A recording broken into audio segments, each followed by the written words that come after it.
Washi gonna find Bolu, but does get hit markers by Jez.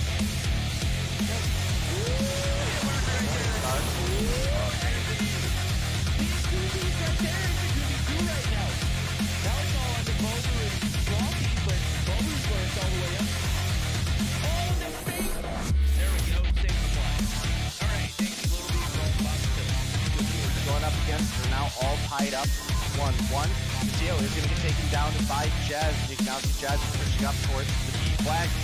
Rock that 35 round. We have Vague pushing up incredibly far, but this should be a free kill for Xitium. Sure enough, with that push from the backside, finds Jazz.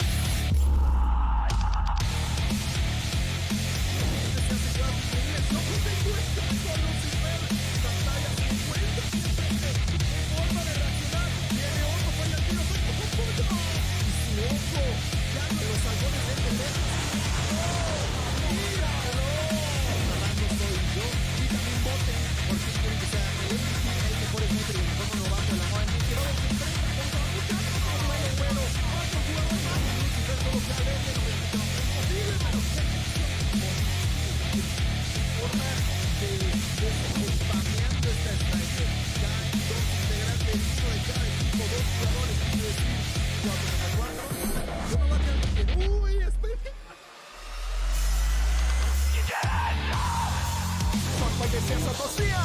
Pofo! Botão no cofrinho do Limes! Pofo pra cima do Delzinho! Double pofo do craque! Faz clique aí, meu chat! Você tá no YouTube, faz o clique da jogada! Tomara tá! Um som, Vou cravar cima, crava esquerda. Tem um, só tem vai ter mais um. Aí tem que botar Pode ver agora, calma, Nossa!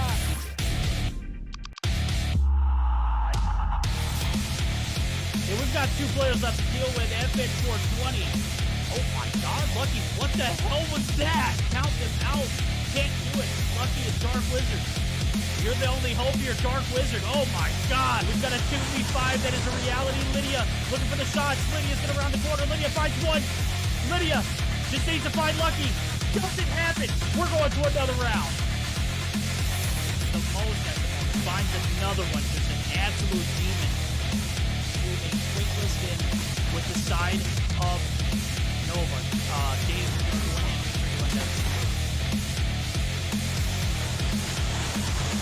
People see, there is one A now.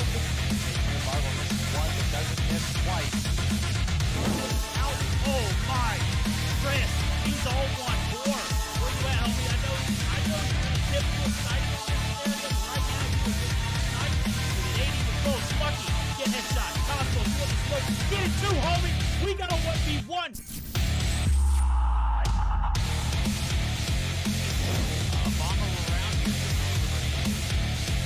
Oh my goodness, Iona! Bro, watch. Extend was left alive. Now it's Iona looking to make this. Yo, this girl's dirty! Aggressively push up to this degree. Lydia's able to find one. Artem, Misa coming through. What's that? Is that the Kilo? Whoa! Artemisa, the Damascus Kilo. Ooh, Kells. Finds one, is looking for two, but Artemisa. Yo, this girl kind of nuts with the Kilo, bro. Yo, how are you? I have been. Found herself on that Sparrow shot, but the Angels do maintain this P3. Oh, Brick stuff!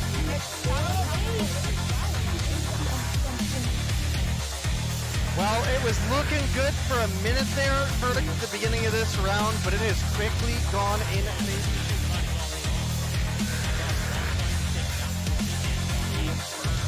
I think you're right on the money. The arrow is pushed back up, finds two in the feed to start things off. Those double kills are worth a ton of points, let alone.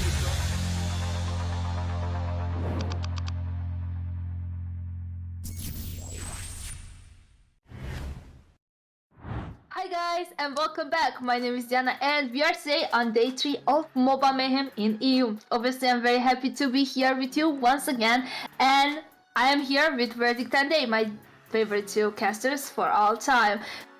Verdict, how is your day?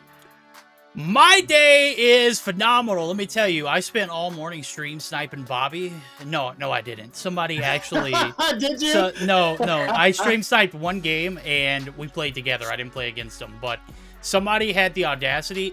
Lopez. Oh, you're looking great today, Lopez. But somebody on my friends list decided that it'd be cool to change their name from a certain month, that is, which we're in, to a certain bot caster, and instead of having it verdict asterisk, it's asterisk verdict, and I was like, that's pretty clever. I can't even be mad at that one. But yeah, I've had an action-packed filled morning, and you know, we're getting into the thick of it. We're getting geared up for day number 3 of Mobile Mayhem, Deanna. How was your day? My day was pretty all right. My last week at my current job, and unfortunately my last week here with EU, but hopefully these players will make it an absolute banger for us to cast. And I was looking at the lineup for today, and honestly, I think we have a fairly decent schedule. I think Limitless versus 117 Not Found has a lot of potential to be a really good matchup. For Game 2, we'll be looking at I2K Icy versus Astra, and for the opposite end of the spectrum, I think that one has a lot of potential to be a good matchup, because I think those teams are a little bit more even. And then our final matchup is going to be Animus versus Theory Gaming. And I got to say, Theory Gaming definitely impressed me last week. And you were talking about the schedule. Verdict, can you tell me about the first matchup? It's going to be Limitless versus 117. Do you have any particular player that we should keep an eye on him? Well, getting those right now. I actually have my eyes on a lot of these players, but I mean, if I had to guess, I have no idea. I think matchup-wise, this should actually be a pretty fair one. I think this is a rematch from... No, it's not. It's not a rematch. It's actually a Limitless versus 117 Not Found. This is a Stage 5 contending team versus 117, who arguably should have been in that running for a Stage 4 spot. You know, getting an opportunity to play in Stage 3, but we got spoiled nonetheless. The teams are... I mean, they're still here for it. We're looking at a pretty solid Limitless team. They're not going to be playing with their recent addition in Aether, but we are going to be able to see a Core 5 starting. On the flip side of things, we've got exactly what we saw out of 117 Not Found from last week. Again, I don't think we are going to see Dark Wizard for the entirety of this season, but hey, you know, you've got to fill in that role. And right now, I think they're struggling in Search or Destroy. And when I say struggle, I don't mean they're bad. I'm just saying they're not where they once was. And that's a problem if I'm not overstepping boundaries. Hey, can you go over the standings from last week? Because I'm very curious, and I think the chat would like to bear in mind of it. I absolutely can. In first place, we currently have Nova Esports sitting alone on 40. In second place, Verdict and Deanna, we've got a 4-way tie with Animus, Limitless, Theory Gaming, and Xitium, all being at 20. In sixth place, we've got 117 Not Found with 5. And then your 789 is another 3-way tie with 0. That's going to be the 31ers, Astra, and I2K Icy. Yeah, definitely on point. I can't wait to see the results after this game, obviously. But in the meantime, can you go over the player cards? Because guess what, guys? Remember last season we did started to implement and put player cards, right, every game. So today's player card will be about... Yep, I'm getting those put up right now, actually. As and this is my fault, Chad. Don't blame Verdict for this. This is Day's fault, okay? I'm the one that forgot to submit them yesterday and did it, 40 minutes before the broadcast, so... I didn't even saw them, so I'm sorry. Really, 40 minutes is... You're kind of... That's a fluff, right? Hold on. No, they were made. I sent the information in 40 minutes ago, and they're almost all done. We've got 4 out of the 6, so... Okay, that's amazing. We should have the other ones before the games start. All right, well, taking a look at it, we are going to be looking at the highlight players from 117 Not Found. In Karma, he's going to be your go-to player for today's series. 1.74 KD with a .21 average objective time. The KD on Search and Destroy, not necessarily, though, there. He's going to be rocking a little under a halfie. And with the KD coming through in control, they had a stout matchup last week, so I could give a little bit of, budget room for improvement. 1.05 in the KD for the control. So, Day, I'm taking a look at the next player card. That is going to be Says, and I've got to say his is looking pretty solid too. Yeah, Says has definitely been on a bit of a tear this season, and 1.74 coming through for the hardpoint KD. You've got a little over a minute for objective time as well. So solid hardpoint numbers to bring. You're looking at the search. Homie was frying there as well. Came through with a solid 1.6 on the search and a 1.35 in the control. So very, very consistent for him across the 3 game modes for that lineup. And, that's what we want to see here in Europe for this matchup. It's not often you see a player like Karma have the numbers that they had, but let's be real. They had a pretty difficult matchup last week. So these will be evolving player cards, guys. So unlike last season where they were week to week because we started late in the season, these are going to be a tally all season long. So just because Says comes through with a 1.74 here, doesn't mean that it's going to be the same come next week. You drop a 2 and 27 right now, that thing's going to be looking closer to a 1.0 next week. So we'll see. All right, we will see. Deanna will be joining us back after this series. We got the players in the lobby. We're just going to do a quick run waiting through. on me. Quick run through of best of 5. It does have us starting off with a little firing range, heading over to the sunny Hollywood Hills of California. You already know it's raid.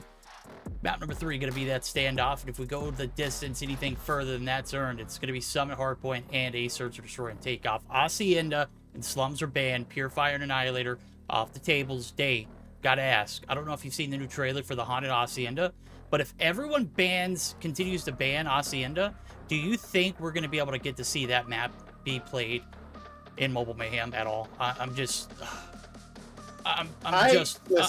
upset. I haven't got into the game enough to actually know how that impacts the map. We've seen in the past, for example, I think Raid was one of the biggest ones we had, where one of the themed maps had a lot of ambient noise. And I know a lot of players complained about that, so I'm unsure if we'll see it. I would hope that at minimum we can convince the players to allow it, like maybe on the week of Halloween. I won't even be here to cast that, but I will definitely be watching. And I think that would be really cool in the spirit of the holiday, just to throw it in the mix eventually, you know? All right, at least that week. Look, some holiday spirits, some spirits from the holidays, whatever we've got to get, our hands on, obviously. Holiday spirits. Yeah, those Thursday night affairs from last week, bro, I had plenty of spirits in me after that cluster of a night. Nonetheless, we got through it. We're going to get through tonight as well. It looks like EU is on the better side of things as far as DQs. We haven't seen any so far this season. I think that's one of the things that we were also discussing before broadcast. That amongst many other topics that, we kind of got the barrel through. But I'm excited about this series. We're going to start it off with a banger. We're possibly going to end it off on a banger. And even if it does go any further, we're going to get to see some pretty great map selections to come through. So also don't see the Annihilator Purifier, which is also going to be a huge buff. To seeing these players, you get creative with the operators. I expect to fully see at least 1 or 2 grab vortexes, especially on a map like Firing Range, and especially on Standoff for control. But then, I do believe I heard someone say something about the claw getting an adjustment. Is that right? I'm not 100% sure, but if anybody in chat can confirm with me, I'll confirm with you that we are going to go ahead and get geared up for game number 1 again. It is going to be the Hardpoint. None other than Firing Range Day. I'm going to be locked and loaded in with Karma off the rip. He popped off with a 1.74 on last week. We're going to see if he can continue his reign of terror. Yeah, absolutely. And we'll have to see if he can bump up those search and destroy numbers a little bit as well, because obviously, as you mentioned, they were looking pretty low from their game last week. And Karma is normally one that we really depend on for 117. As far as consistency goes, we talk about that a lot in Europe. And for this 117 lineup, when they have succeeded, it has largely been because Karma has been on his A game the whole time. And, well, off the start here, does look like 117 going to find a little bit here on the hill. And maybe even looking to grab early spawns towards P2. Yeah, early spawns now, as you can see, 15-3. Close one. Again, this P1 not really up for grabs. If you can put your foot on it, go ahead and do so, but not a high priority. Everything around this armory side is where we're going to see the lockdowns come through. Karma trying to get the rotations through. He's going to be able to hop through the hill. And what better way to barrel through your opponents rather than just to go ahead and put some time in hashtag with or without it. Nonetheless, it is going to be 117 taking a slight advantage off of this rotation. And with setups early for new, it looks like 3 players are going to be there. We might be setting ourselves up for a pretty solid game day. Well, certainly could be looking like it right now. And I, again, right at the beginning of the broadcast had mentioned that I have a lot of hopes that this game has potential to go the distance. And it's certainly not going to be easy for either of these teams. And it's going to be all about trying to get the end game wins coming through for one of them. There's a lot on the line this season, even though that not all of our teams will be participating in the likes of Stage 5. Obviously, 117, you had mentioned, is a team that I know a lot of people, ourselves included, think that they had the potential to grab a Stage 5 spot. Yeah. And obviously, unfortunate circumstances may have taken a little bit of that away from them. No, you're absolutely right. Right now, they're trying to beat their opponents and show, hey, you know what? We should have had that spot. Right now, it's a close one, 50-27. The last little bit of scrap time is going to be evacuated here for the boys over at 117. They're going to try and get this early trailer park set up. The hop out from Karma, not successful. Seeing a lot of different opportunities or options for meta usage. I think I saw Bobby spam a little bit of this Holger, and he said it might even be top 3. I think he might be right. Caesar's already up to double digits now. I'm also taking at some pretty odd options, and that's the XPR. It seems to just look pretty solid so far for Rasmo, who's rocking a 9 and 6. With the XPR, homie, I don't think I've ever seen the light of day where this was a feasible option, Dave. I mean, where is the M16 play? Oh, that's right. Spy We were promised M16 play. Oh, man, I definitely don't want to see 10-man Holger play again. Let's hope it doesn't get to that, but I feel like Spy will probably bring us a little bit of M16 later in the week when we get to see Nova, but right now, it's not about Nova. It's about 117 and a Limitless coming through here. And Says had a hot player card to start the day off with, but not having a hot start to the hard point here. And, well, to be fair, neither is Karma. And these were our players to watch, largely based on the respawn numbers that they brought to the table. But instead, it's Lucky up on 13. It's Rasmo sitting on 12 as well. No way. And no way. 12 with an XPR, bro. 12 with the XPR? I think we should just spot it. My God. This thing is so broken. How come nobody pointed this out? Is it just Rasmo who's just absolutely dumpstering kids with it? Is it the user or is it the actual gun? I mean, I'm going to be honest with you. I can't really tell off of plays from EU. I don't think we have any consistency out of what we see in their pockets in comparison to other regions. I mean, Garena is very unique as well, but EU is just a different breed. Right now, there's nothing different about this 117 squad. With or without Dark Wizard, they are thriving here in the hardpoint. It is looking pretty astronomical and getting out of hands. I gotta say, Dave, you were making a point about it being a 60-point lead. Right now, we're looking at close to a 90+, and it's only getting worse. Yeah, well, things can change pretty quick, especially on a map like Firing Range, right? One rotation could go really heavily towards one team, and, well, the next could absolutely spring another back into action just because you do kind of get to connect the dots of the P2, P3, and P4 rotations in a row. So going to be about maintaining map control, and a large portion of what is going to keep this map strong for one team or the other is going to be keeping mid locked down. You can definitely look at some positions like inside of the trailer. You can look up top of the tower as well. And you can see that Rasmo was trying to be that player in mid, but even though the XPR is looking good in his hands right now, it is going to be a little difficult to win some of those close-range gunfights. Yeah, and I'm starting to see a little bit of Seasons Pass metas as well. Mojito popping off with the CBR. I think that's one of the ones that, I felt like was a pretty strong meta. I felt like I enjoyed watching the gameplays from it. It's a little smoother than the MX-9. The MX-9 was just a brutal time in COD Mobile. I think it was the combination of that, the Holger, and the Shorty. There were just so many options, and none of them reeked of like, hey, you have to have tremendous skill in order to use this weapon. And CBR, I still felt like, you know, it's a pocket AR in my opinion. The range isn't quite there, but the bullet, the mag capacity, everything around the gun, the mobility, I felt like you had to have a certain finesse to rock it. Right now, it's not looking, you know, any better for the boys over at Limitless, and I'm gonna be honest with you, Day. With a 120 point deficit, they're gonna have to get a full 60 here to make this one competitive. Yeah, Verdict, you are absolutely right, sir. And time is not on the side of Limitless right now. And you know, again, these are two incredible teams that we expect to bring the best of the best to the table. And well, Rasmo, God, I mean, doing work on the respawn side, got the Deagle as his secondary or second primary rather. And now it's a 90-point lead, a little bit of an opportunity to grab some trickle time here by the side of Limitless, but ooh, Rasmo, that one looked like it should have hit. And Rasmo's got to be really careful here. He's on the hill by himself.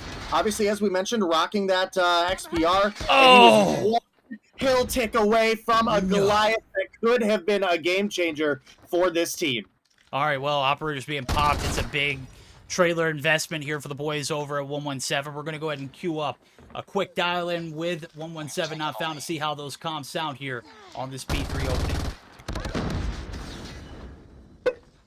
There's two. Mid dead, no mid. One more mid. Low and mid, low. Another one, bells, two bells. Bells, one top dead, one top chin, yeah. Barriles. They push from bells, come on, push. I got mid. Top team. Don't push side, there's Vortex, don't push side. I'm gonna flank them. One bells. One barrels. Dead, I got him, I got all of them. Go in, let's go. Just play next. One next. One office. Go in. One next. Play next. I'm taking the points with Play this. the second time, I push in on this. You heard the call-outs there. The comms were set up next, and Caesar, man, was just being a pest inside of that trailer. I gotta say, Dave, what went wrong there? I mean, are they, like, opening up, you know, the opportunity for Limitless to get back into this matchup? They want to step toe-to-toe with a Stage 5 contender, and they want to make it equal so that they can show that they can close it out, even with it being close, because it has not been close. Even on that P3 opening, we had a massive advantage for 117, but there was no hill presence. Where was the miscommunication? Where was the disconnect? I mean, what was the thought process behind that? The rotation to new was fairly weak overall, and then if you scroll back and really fine-tune into the mini-map when that break came through, you'll look and see that a lot of the angles that we were covering on the side of 117 not found was a shared angle. They didn't really have anybody on the flank, and then they just kind of got discombobulated, and that was where Limitless really capitalized. And I gotta say, Limitless have been largely underperforming. I mean, granted, it is Rasmo, okay? Rasmo's popping off. He's coming through. It's basically their top frag with 25 kills on board. You do have Boot on 27, but Boot's also died 30 times. So Rasmo, you know, being the one player that's positive and the kill range where it's at, you would really expect this match to be a little bit more in favor at this point. And it was early on in the side of 117 not found. But again, that discombobulation, the lack of coverage really cost them a big hill. And now we're a little bit into our P1 reset once again with 22 points to go for the side of 117 and a very doable comeback looking possible for Limitless. Yeah, this is a damned if you do, damned if you don't scenario for Limitless. They put themselves in a pit. They've got to play the out in the open P1 site. They've got to keep it clear now as things are starting to get a lot out of hand. 14 points in closing now. As Karma's going to be able to hop the objective. It's the Holger in hand. This is one of his better metas, in my opinion. 5 seconds needed. They're going to be able to close it out here in a P1 fashion. And again, double-edged sword. Which side are you going to take? Very unfortunate ending for the side of Limitless. Stage 5 qualifying team. We've seen some XPR. I mean, it looked pretty solid, but overall, I mean, they were manhandled from the beginning. I mean, it was not a close first set of 4 rotations, and it just did not progressively get better for them.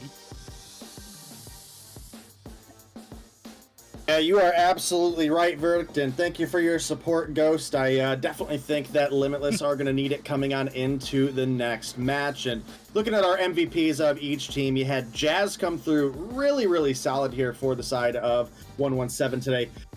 32 and 20, nice little 12 kill positive with over 2 minutes on the hill as well. You look back at the player cards for the players to watch out for, and we had some big hardpoint KD ratio, not a ton of objective time from those players, and a lot of times for their play style that is the case. This time around, both of those players did bump up their objective times a little bit, but did largely struggle when it came to the kills. Now, Karma did have a bit of a redemption. We were talking about him being down at 5 kills while I want to say it was Jazz was on 13 and Rasmo was on 12.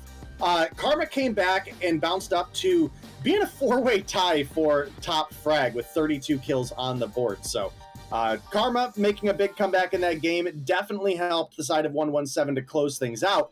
But Limitless, again, this is a team that we expect to have some strong performances. And it was already kind of in question. If 117 had been able to play during Stage 3, Stage 4 effectively, would they possibly be a team that had that number 3 spot going into Stage 5? So, I mean, the energy that I, captured from that team in that time frame indicated that they were a top 3 team and they weren't number 3. And that's not a knock at Nova. That is more along the lines of a reality where we've seen 117 pop off. We know what they're capable of. The problem that we had coming into, Mobile Mayhem seasons past for them was the amount of consistency that they were able to maintain throughout a, full regular season. Well, prior to Stage 3, I don't think we've ever seen a more consistent 117 team. They found that consistency factor, and it looked great. They were toe-to-toe with Nova. They ended up taking a best of 5 for them for that Bronze Series matchup. Wait. They beat them out of the playoffs. They actually took the 3rd place spot without even Nova making it to, if I'm remembering correctly. I just have to go back and retract my logs, but this was a team that was on the uprise and just get instantly shut down by a player qualification ordeal. So the details, I mean, all of it is in there. I don't know all of it, obviously, but from what I've seen in that particular time frame, I think they would have been a Stage 4 contending team. And I do not think that they would have finished 3rd. I think they would have finished higher. And that's not a knock again at Limitless either, so, or Nova. That's just based off of what I've seen from this team and how they progressed over that period of time. So we're going to allow them progress a little bit further now, as map 1 is going to be a fat victory for them. They're going to be able to have the advantage, but we're going to be moving over to a Search and Destroy on Raid, where they have a lack of presence without Dark Wizard, and the team doesn't seem to click, or didn't seem to click last week. Do you think they're going to get the objective done here? Definitely have a really big possibility. Again, I think my player to watch for this matchup is still going to be Karma for the side of 117 not found. It's not typical that we see him have a 0.45 KD when it comes to Search and Destroy. Very, very consistent overall player.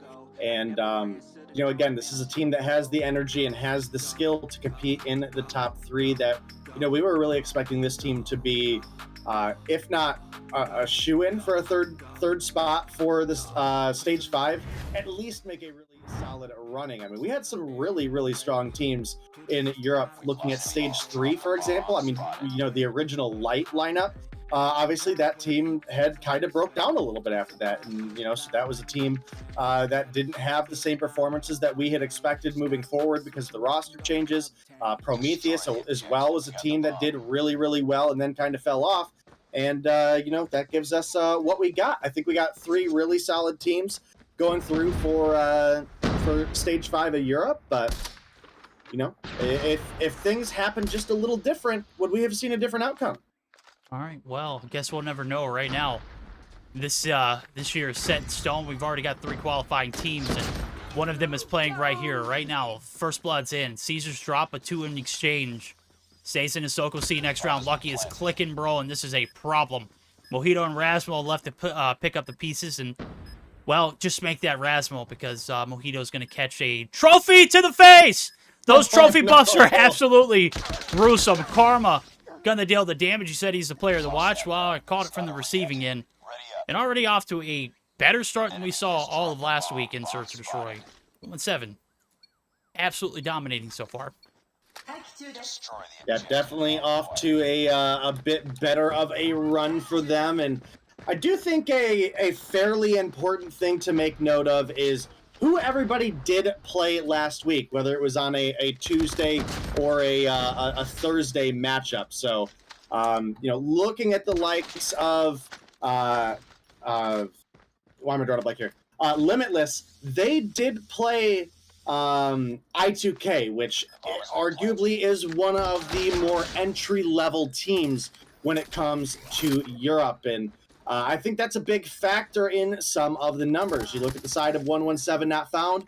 They did lose, but they were playing against Theory. And while Theory is a new name, it is certainly not new players. That's Onur, Zorky, Aether, Daytel, and Bison. And wait till you guys see that Onur player card from last week. Homie was frying, but big round coming through for the side of Limitless here as Say's going to clutch one up.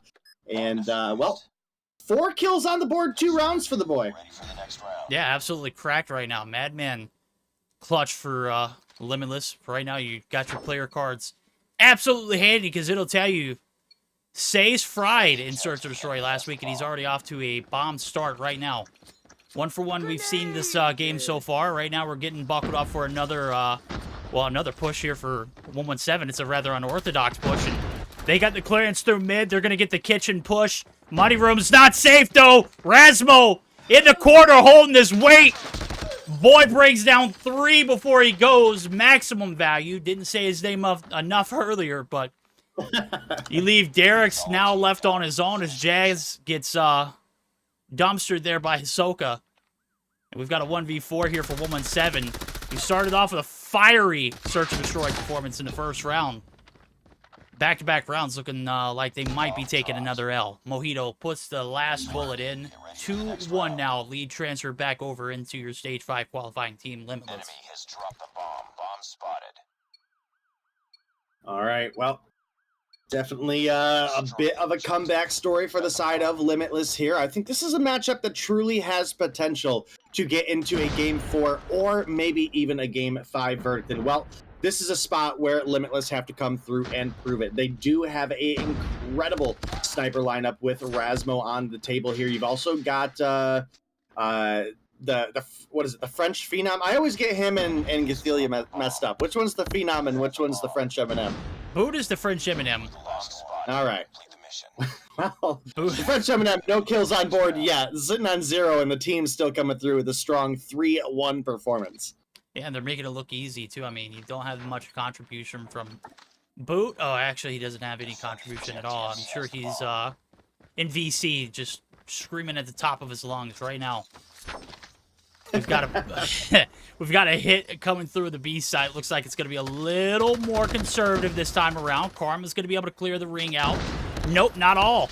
Essays comes through, finds 1, finds 2, looking for the 3rd. Caesar shuts him down. And now we got a good old-fashioned 3v3. Wrong, it's a 2v2. Quickly there, dropping Dave. The bomb's down right now, and it's Boot and Rasmo to deal with. Lucky and Jazz, they got to stick to their guns. 5 kills in total for both players left for both teams. Right now, it's Jazz picking up his first, or second, rather. And this might be it. Boot, he needs to go big. 1v2 clutch opportunity. We'll see if the French Eminem can reel it back in for the squad. The bomb has been planted. All right, well, no kills on board. Definitely asking quite a bit to clutch up against Lucky and Jazz, who are sitting on 4 and 2 respectively. That's a shot you got to hit if you want to win this one. 30 seconds left to work with. Still got to find 2 kills. He obviously at least saw one player and kind of has an idea, but I don't think he knows he's quite walking into 2. Gets the hit marker. That is rather unfortunate in the slide. Wow. Through out of Lucky. Some crispy shots to pair it up with. And that's a bounce back round for the side of 117, but they're still sitting down.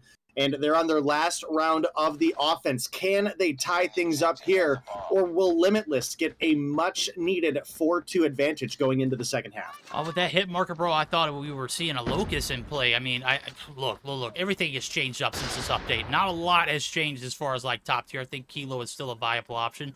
Holger definitely getting a little bit of a buff right now. The Peacekeeper, I heard Bobby say it's not going to be in competitive play. Well, we're in EU. It's a little early. We're still trying to figure things out. And the Peacekeeper certainly does find the first kill for Boot, but it's not going to be enough for the second. 117 to clear the sights out, but the bomb carrier is Derox. And I think the team is realizing they got to play a TDM because at this point, he might have disconnected. This is absolutely a travesty, bro. Very unfortunate. What happens if he disconnects from the lobby with the bomb in hand? Does it go back to the lobby too? I don't think so. I think it drops at his feet. So they at least have that as a little bit of a cushion. And, you know, kind of speaking a little bit about Bobby, Verdict, I do believe you get to cast a little bit of NA with Bobby tonight, don't you? I do. I got that on the agenda for later tonight. We're going to be taking the 1s and 2s, finally getting some a little bit of time there with Bobby. Haven't had very many opportunities to cast with him for Mobile Mayhem, just opportunities that presented itself last moment. But scheduling was appropriate, and I'm super glad to finally jump back in it with him right now, or tonight rather.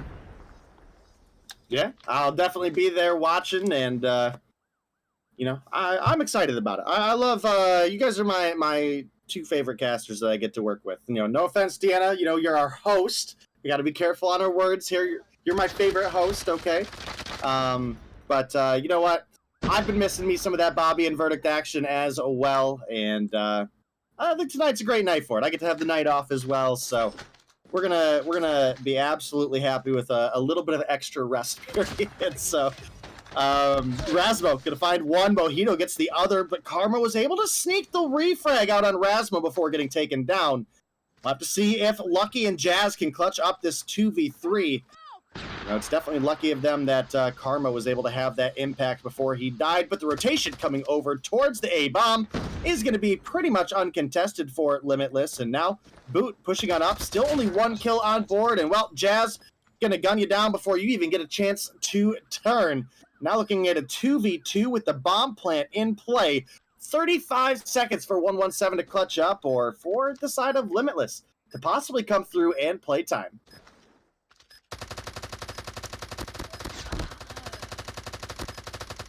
Enemy down.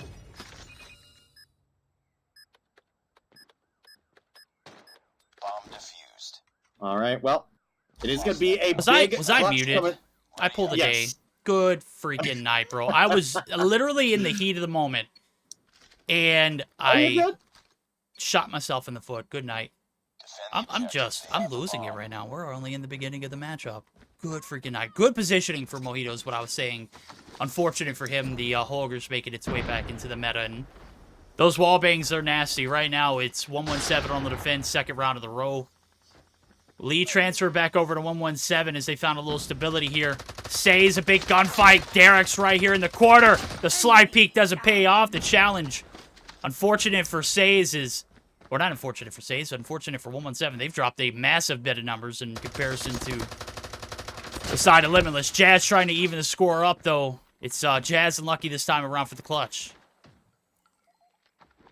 All right, well, 117, they were able to find the clutch last time around, but we'll have to see because they've got Says to deal with here. Our player to watch for the side of Limitless. 11 kills deep, Verdict in 7 rounds. Gets the bomb plant for the team. It looks like Boot, maybe just not feeling the sniper right now, has switched on off, and now we've got Hisoka and Rasmo coming through as our dual sniper lineup. And Boot opting to pull out a BUI 15, so...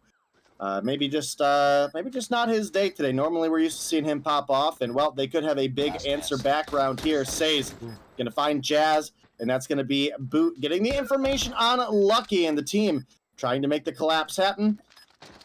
Boot not quite the range for the buy 15, but doesn't need it. Say's gonna clean up the kill there, gonna tie us up on 4-4 lineup. And I mean, listen, 117, you guys got to find a way to shut Say's down. Yeah, man's monster mode. I mean, absolute beast. 13 on board. This is the story of him pretty much every time we see him in Search and Destroy. He's been just a huge impact player. Right now, he's having a massive one. 4-4 now as round evens back up. Derek's opens up with first blood. Here comes a knock from Lucky. That's going to leave 3. Raswell's half. He's trying to recover in the pool. Says, again, putting in work. He's going to be able to find the first for his team. Raswell going to be able to collect another body. And there it goes. We're tied in lives. Now the push over to the A site. You got Karma up top and Sniper Cubby. He's not going to have an impact or direct reflection of what is going on here on the A site, but I'm sure as soon as someone makes a wrong move up the hill, they're going to pay the price. Darok's actually opening up there with the first frag. Bomb's going to go down nonetheless, and now it's a scramble. 2v3 style. The retake looking crispy so far. Derek's is going to find all 3. The takeover for 117, absolutely unmatched. And yet again, a lead transferred back over to 117. We'll see if they can hold on to it this next round. Well, they are certainly trying, Verdict, and 117. These guys got to be trying to prove a point here, right? You know these guys are not looking to be discredited for all of their efforts in the past. And Limitless, they've got a lot to prove as well, right? I mean, this is a team that, you know, you really want to be able to prove themselves as a worthy contender. And right now in the Search and Destroy, it's actually looking quite good. The comeback was starting to look pretty fresh and crisp for them in the hardpoint, but they unfortunately allowed their opponents to get a little bit too close to victory, and all it took was a simple break from there. They've got a big opportunity to lock down a Search and Destroy. But again, Boot, normally a player that's been very, very electrifying for not only this lineup, but for the European scene ever since we really saw him come into the mix. So if he steps things up, he could definitely have a big impact for the team. I mean, you got Says on 15, you've got Rasmo on 12, you've got Derox giving Boot the business. But we're looking at a 2 versus 4 with the advantage in favor of Limitless. And, you know, with the bomb plant coming through, it's definitely looking good. Derox going to take down Hisoka, but Says with the refrag, and now Karma, 6 kills deep, is last alive. And not looking great for his Search and Destroy card here, but beams the crap out of Rasmo. Beams him is one word I would have used, just absolutely canned him. Right now, it's a losing effort, though. Karma trying to get the approach from Says is just not giving him anything to work with. My guy is 17 deep. If it wasn't for him, this would probably be a 7-0. I'm going to be completely honest. Rasmo, I know you're putting up some solid numbers, bro, but Says is built differently right here in this Search and Destroy. And we've got another tied one. I'd be surprised if we don't see overtime at this point as way as this one's gone. And with the lack of contribution from Boot and Hisoka and even Mojito, I mean, he's been kind of struggling. It has definitely been a all Says affair. Right now, first blood comes through. Caesar's going to be able to drop 1. Hisoka will see you back next round. Haven't been too much of a factor so far, and Boot has just been a walking kill for a majority of these rounds. So the reach out there on the middle of the map, Boot's going to eat some bullets, but he's going to be able to preserve his life for the time being. 4v5 scenario now is does look like we're going to be knocking on a B-side hit. Shot. Oh, you got to hit Boot. I mean, I just don't know what's going on. Maybe the update just nerfed something, you know, Shadow style and didn't say anything. And Boot had plans to fry today, but those plans left the vicinity. Well, Boot needed to be nerfed, okay? Let's be real here. We've been for quite some time talking a fair bit about how good Boot had been, and, you know, time for him to sit back and allow the team to come through and make a name for themselves as well. We're all tied up 5-5, and right now, looking like a round possibly going over to the side of 117, shy of a hell of a miracle out of Mojito. Mojito, another player that we've been really impressed with since we've seen him come into the scene. And right now, sitting on 4 kills, and you got to deal with Jazz, Lucky, Karma, and a Derox, who are all sitting on 7, 8, 9, and 10. Finds 1, but going to get immediately dropped out. We are now on map point for the side of 117, but it's been a very back and forth matchup, right, Verdict? We could absolutely see the overtime get locked in. All right, well, it's now or never, overtime or bust. 2-0 in favor of 117, or we're going to see a little bit of a fight back from Limitless. Right now, Caesar opens up, and that's just insult to injury. The nade shot Hisoka, yet again griefed by Caesar, of all people. Back-to-back rounds. Very unfortunate. Now, The gang trying to reel it back in. They're playing as conservative as it gets. See the defense approach. You got one straddling that A bomb site, and that's lucky. He's got clear sights, but no one really in the vicinity to contest. Jazz holding down the mid fort. And you got a floater and Derrox trying to go back and forth. Shots coming in. The hit is looking like it's going to come through this driveway site. And if you've got this intel and you're taking bullets, man, you got to double back. You got plenty of time to work with. Two players now going to make that rotation. They're going to feed one in Mojito. That's going to leave three. Boot trying to hold off the push from whatever angle he can. And now we're buckling up in the water. Will we see a flop or a comeback? Is a miracle team coming through for Limitless? Their approach from the defense, they're reading it. They only have, they have 3 on B. This is a misread from 117. Limitless might be able to get this puppy dumped off. And Lucky says, oh boy, nothing. Lucky can't get a shot off. It's Rasmo picking up his 12th. Karma going to be able to nerf him. Now it's a 3v2 retake day. 40 seconds on the clock. Karma putting in work, but Boot shutting him down. Go big or go home, Boot. It's now or never. All right, well, Verdict, this is looking to be a difficult situation, and the kills finally come through, and the defuse going to go over to the likes of Caesar, and that is going to be 117 not found, securing themselves the search and destroy victory. Took a solid 12-round battle out of these two teams, but we now have 117 narrowly getting themselves into a winning position here. They've got the 2-0 lead in the series. And Verdict, got to see a little bit of life out of Limitless here. I'm starting to be a little bit worried for these boys. Yeah, worried is a word I would use. I'm worried for, you know, their improvement, the representation that they're going to be able to put on a stage 5 stage, right? Right now, we're looking at best foot forward, and it was only able for Says to pop off. That was it. I mean, Rasmo put up 12, but when you've got a combined total of 11 kills for 3 players that threw 7 rounds, or 12 rounds, sorry, that's a problem. On the flip side of things, you've got, see a consistency on 117, 11 for Karma, 10 for Lucky, and then everything in between for the remainders. I am just starting to question, maybe are they holding back, you know, the strats? Are they trying to show us something that, you know, we didn't think was possible? I mean, I'm just at a loss for words. They're kind of taking a beat down and they haven't retaliated. We'll see if the French Eminem can rally the troops and Says that go-to player in our player card. He's had a huge impact so far, but it really hasn't made a difference, has it?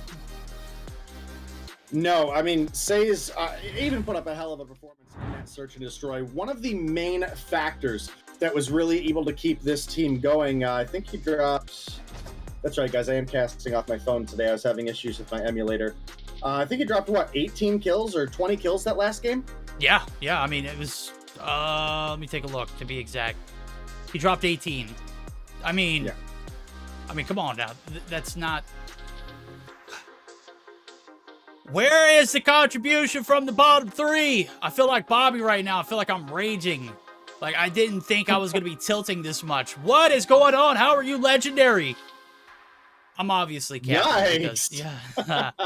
Yeah, it's really that's funny, his though. words. You were talking about sniping Bobby earlier, and yeah, right before he ended this stream, he's like, you know what? I think I'm gonna go play a little bit off stream. This is just not happening today. And then I jump into a VC with you. You're like, yeah, I was stream sniping Bobby, and I was like, no.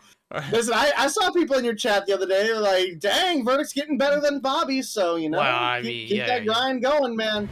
Yo, he carried me in the Miami hardpoint that we managed to jump in. But, I mean, listen, I need it to be Team Bobby versus Team Verdict for the next Trovo Showdown, okay? All right, well, I mean, I got to step my talents up a little more than what it's currently at because I'm not at that level where I want to be to where I can compete, you know, happily and know that I'm confident with my gunnies. Well, I think we're starting to have a little bit of that feeling after this recent update. For the boys over at Limitless, they're struggling to figure out what they need to use. Says definitely doesn't have any problem in using the Holger. I think Rasmo even found a little niche item in that XPR. I mean, it's basically a better SKS, if you ask me. It's like the SVD and the SKS, right? It's like, I mean, you're just firing away, bro. You don't need to wait for it to, you know, bolt action. It's not. It's basically a semi-automatic sniper rifle. And, I mean, those are the gems that we get to find on day one of patch updates or season updates. And right now, it's standoff control. We're going to see what team prevails now as the series has taken a turn for the worse. Is a 2-0, or we practice in reverse sweeps, Limitless? Let me know now. Put it in the chat. They're on the brink of being 3-0'd. This is a Stage 5 qualifying team. I say that like we didn't see a Stage 5 team on Thursday night in NA get 3-0'd. But it was at least by another Stage 5 qualifying team, right? No, it was not. It was by themselves. We ain't gonna sugarcoat okay. There that. we go. There we go. Okay. Yeah. There we go. All right. Well, what's that old saying, Verdict? Ego slows you down? Yeah, something like that. I think ego gets the best of people at times, and hey, you know what? It is what it is. We're gonna see what it is here as 117 brought their A game. Limitless now trying to bring their A game. They're gonna get a sub in. Boot. He's gonna take the back seat. Insert. That ain't Speedy Lemon. They didn't pick up Afer. Who is Afer? I thought he retired from the scene. I thought he quit gaming. I thought he was washed. I thought he was trolling. Yeah, and then we roasted him for changing his name and said we weren't going to give him any credit anymore. Is that what it was? That's what I'm gonna chalk it up to. Okay. All right. Well. Thoughts, opinions? Yes. Yes. Yes. Nothing else. Yes. You don't got nothing else for me. All right. No. Gotcha, buddy. Yes. 100%. All right. Well, we'll see who's got who. Game 3. Make it or break it for Limitless. They've got the big guns out, trying to sport their new toy in Afer. He has made his way onto this lineup.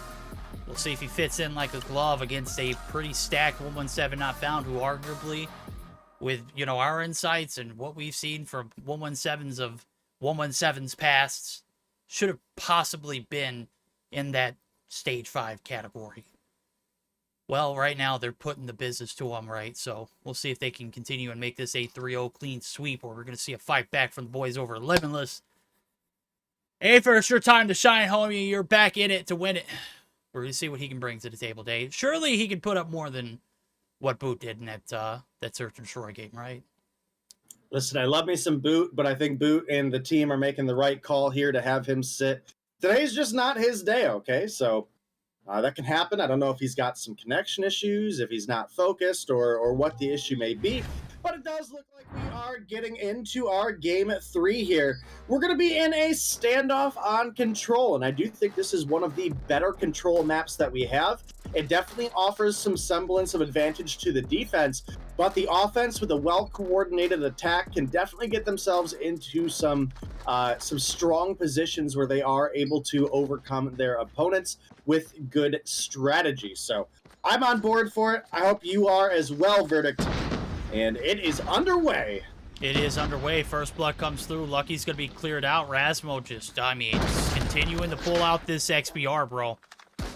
Right now, he's in a pretty lethal spot. It's got a little bit of control. The outskirts of the B point going to be controlled, but the insides, not necessarily the same objective. Derek's and Karma around the corner. Says and Rasmo both going to drop. And a little bit of progress that was on B and A, now going to be reversed. As we see this little bit of back and forth, trying to get those kills and count those as we go along with it. The important thing here for for Limitless is they're not being spawn trapped yet, so we'll see if they can. Oh, this XBR is just squirrels. We'll see if they can continue to keep those pests out of their spawns. Now, it's Lucky, or Karma rather, actually going to be dropped as soon as he does make that back alley approach. All right, well, a 3-life advantage currently for the side of Limitless is definitely looking big for them. And obviously, as you mentioned, Afer making a return to the scene. Got some big potential to help this team through the Control. I think it's a huge pickup for them coming through into looking towards Stage 5. So we'll look and see what he's able to have an impact here on in this game. we had a little bit of a life advantage, and now that is starting to dwindle. We've only got +1 on the side of Limitless. And, well, Rasmo, I mean, dude has been on point with the XBR all day so far. 6 kills deep. And that's kind of that magic number that we've mentioned a couple times for control of carrying your weight. Oh, but the Frine coming here out of the side of 117, going to even things up once again. Verdict, you got any predictions? Are we going to see a 3-0 here, or you think we get to a game 4? I think this first round on the attack here for Limitless is kind of set the tone to see how this control pays out. If they have a good one, or even remotely close to, you know, coming through with a first round victory, I think we could definitely see another game on our hands. Right now, it's 5 lives remaining. Limitless are stuck in their spawn, and the map control is uncanny. You've got Lucky, who's inside of the cubby over here at the tractor site. You got one player who's made his way all the way over in the spawns of 117, but, I mean, he's not really going to be able to succeed unless he can get some shots in. He's already been outs. Look, Mojito's taking heat from the outskirts of the spawn. Factory's not safe. Jazz there to try and deal with the pest. And Mojito happily able to sit on his belly. Look at this. The rotation through. Mojito's going to shoot some shots. He's going to be able to get one down. And that might have been the play of the game right there, Mojito. Didn't think it was going to develop that well, but you played it to a T. Good strategy, good execution. I was kind of concerned. I was like, you got one player all the way in the spawn site. Is he going to make an impact? And the kill started flushing through. He was there. Perfect timing to just nibble on those 117 players right out of the spawn. Oh, yeah, I definitely got to agree with you there. And Limitless come through with a clutch round 1 here in the control. And they even did it on the offense. And like I said, you got some opportunities on the offense to definitely capitalize. And while they didn't really get in a prime position for the actual capture, they obviously got themselves in a position where they were at least able to win out on the kills at the end. A very narrow victory, but a victory nonetheless, and that's one step closer, Verdict, that we could be to a potential game 4. Rasmo coming through, absolutely cracked. Already got 9 kills on board, and the boy Aether that we were mentioning, he's already on 14. He's got 2 rounds worth of kill credit, and we're not even halfway through this round yet. Yeah, huge impact, massive kills in the feed for him. Definitely was one of those players that I was expecting to fry, and surely enough, he's coming through with the gunny that's hot right as he catches one right outside of the deli site. He's going to bite off a little more than he can chew, and rounds the corner. The mid box is not safe. No successful attempt here on the objective so far for 117. Kind of dead in the water. 5 life to spare as well to overcome. And with one player behind him in Ahsoka, who is holding down this tractor site. This is a massive area to keep that traffic flow in check right now. A-side hill hop, fully invested. They've got 3 on it. They're looking for the big return. Aether there to shut him down. The spoiling just to a whole nother level. He finally gets dropped, and now the hill's going to be hopped yet again. Back and forth that we go. Only 15 seconds. Not a single mistake can be made. And with Caesar from the top side of blue putting in shots like that, there's no way we don't see a successful attacking round. Well, it's coming down to the wire day. We've got 15 seconds about to be pushed back up, and we're going to have a 6v4 with the player advantage going in favor of Limitless Day. Yep, you are absolutely right. 6 lives left for the team here, and only 3 to deal with on the side of 117. And Aether has made a absolutely huge impact for this team. But 117, they find a couple big kills in the feed. They're looking like they've got some big potential here. Rasmo gonna come through with the 2-piece with the deagle, though.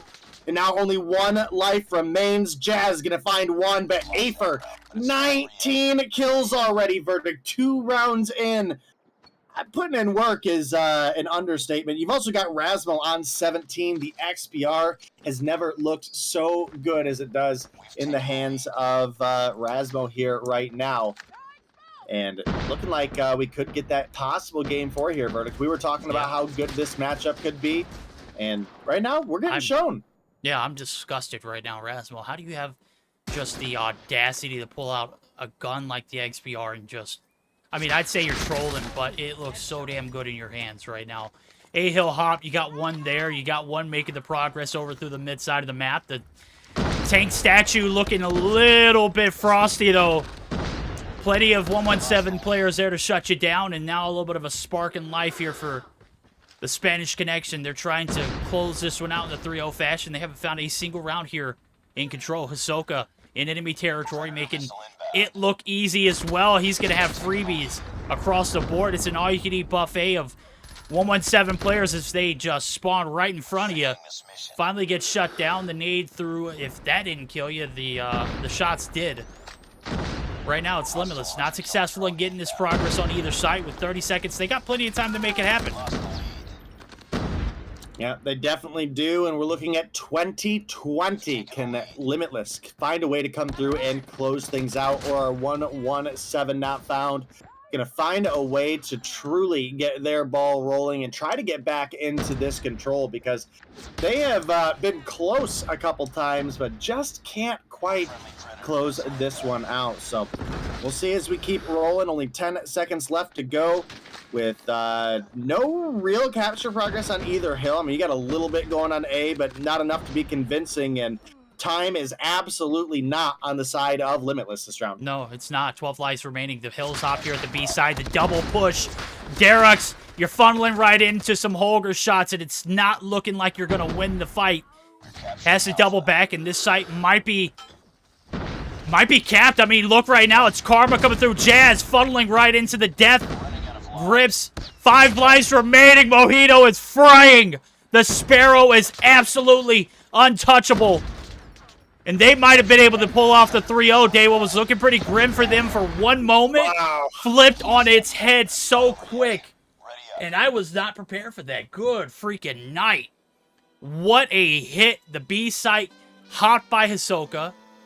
You've got a little bit of time on A. You got a little bit of double time coming through, and the pressure just was not in favor for 117. They got folded. And we are buckling up for our first best of 5 to go past the Game 3 day. And we finally going to get to see another hardpoint this time around. We're going to get A for contribution in. Maybe this is the moment they were waiting for. They were looking to see what kind of plays Afer brings to the table in the heat of the moment. Well, you can't ask for a better first performance here in this control in this series. 23-16, man, was cooking up something nasty. You got to throw that one out. 24-12 for Razmo. On the flip side things, you've got a little bit of uncertainty now. Afer enters the stage, and we've got a little contribution help for Saze and Razmo, who, I mean, arguably carried both the hardpoint and the search and destroy, but didn't have that third player to fry with. More the merrier, right? Yeah, I definitely gotta agree with you there, Verdict, and with a solid performance coming out of Afer for him stepping in.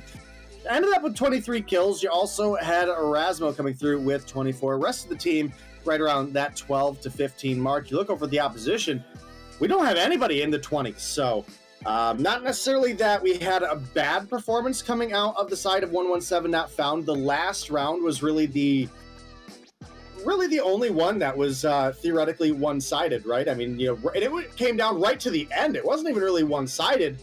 It was just in those final seconds of the clock that Limitless really came through. They put on a strong performance, and you know, that's what we expect out of a team that is going to be representing Europe when it comes into stage 5. I've been a little concerned that they've been looking a little bit on the weaker side lately, at least when you compare them to the likes of your Animus and your Nova and your Tribe, your Undream, Mayhem, Inko, all the other teams that have made it. So I'm glad to see Limitless able to come through and step things up. If they would have got 3-0'd, I'd have just been real worried for them come stage 5 time. But no, I'm completely on board with you. I mean, first 2 maps, they look lost.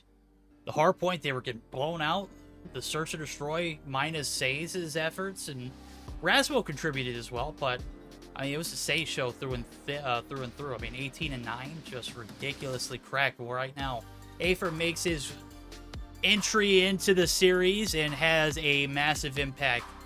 That 3-0 sweep on the control takes us to, as my memory serves me right. No, it does not. I had to take a look at the picture for you guys. I'm not even gonna try. I'm not even gonna try to stun or flex on that one. I'm an old man. I am very forgetful. We're gonna head over to a little bit of the frosty hills of Summit. We're going to see who's got ice in their veins, who can close it out, or if we're going to see this series linger on to another map. And again, we saw some Sparrows, we saw some Grav Vortexes, we saw maybe a handful of Claws, maybe 1 or 2. I really don't remember because, again, as I just mentioned, my memory does not serve me correct. Do we know what the change was to the Claw? I don't. You were mentioning something about it earlier. I heard Bobby made like a subtle hint towards it. He was, you know, just in the banter between getting wrecked by someone who was using it, and he was like, "Why are you even using that? It got blown." And I just like kind of tuned out because when he rages, it's like me. I know chat just like kind of mutes me, even without muting me, right? But I'm sure it got a little bit of a change. I hope it didn't get a nerf to the actual time it can use, because it was already just, I mean, it was dead before the nerf. I think it had something to do with the bullet spread accuracy, if I'm not mistaken. Or bullet spread, or something along those lines. Someone's gonna have to fill me in. That would definitely hinder its ranged potential. So we will we have to look out for that. I'll try to discover that before we get to tonight's performance. But you know what? Then again, we're gonna be casting with Bobby tonight, and it sounds like he is on top of those changes. But you know what else we're on top of? The start of this game, the Summit Hardpoint, game number 4 coming your guys' way. And I gotta say, it's definitely looking to be a big one with the likes of Limitless trying to make a comeback. And the side of 117, just trying to be able to close this one out at this point. Yeah, 117, they take a quick 2-0 lead off the rip of some solid hardpoint and search and destroy presence right now. They've got the objective in their grasp. P1 out in the open right now. I keep seeing orange smoke. What is that? Is that like a themed holiday? Like smoke, or is that like a kill effect? I can't really tell, man. I don't know what's going on. Derek's is who I'm on board with, though, and he is locked and loaded. He is looking absolutely for all his smoke himself. It started off with a little bit of an advantage with 3 kills in the feed, as well as some hill time. He is earning streaks. And I gotta say, if you're Limitless, you gotta find a way to take him down. Thank you, say. He's finally able to deal the damage. They're gonna be able to get the break, but I mean, it's at the expense of 36 points going in favor off of this P1 here for 117.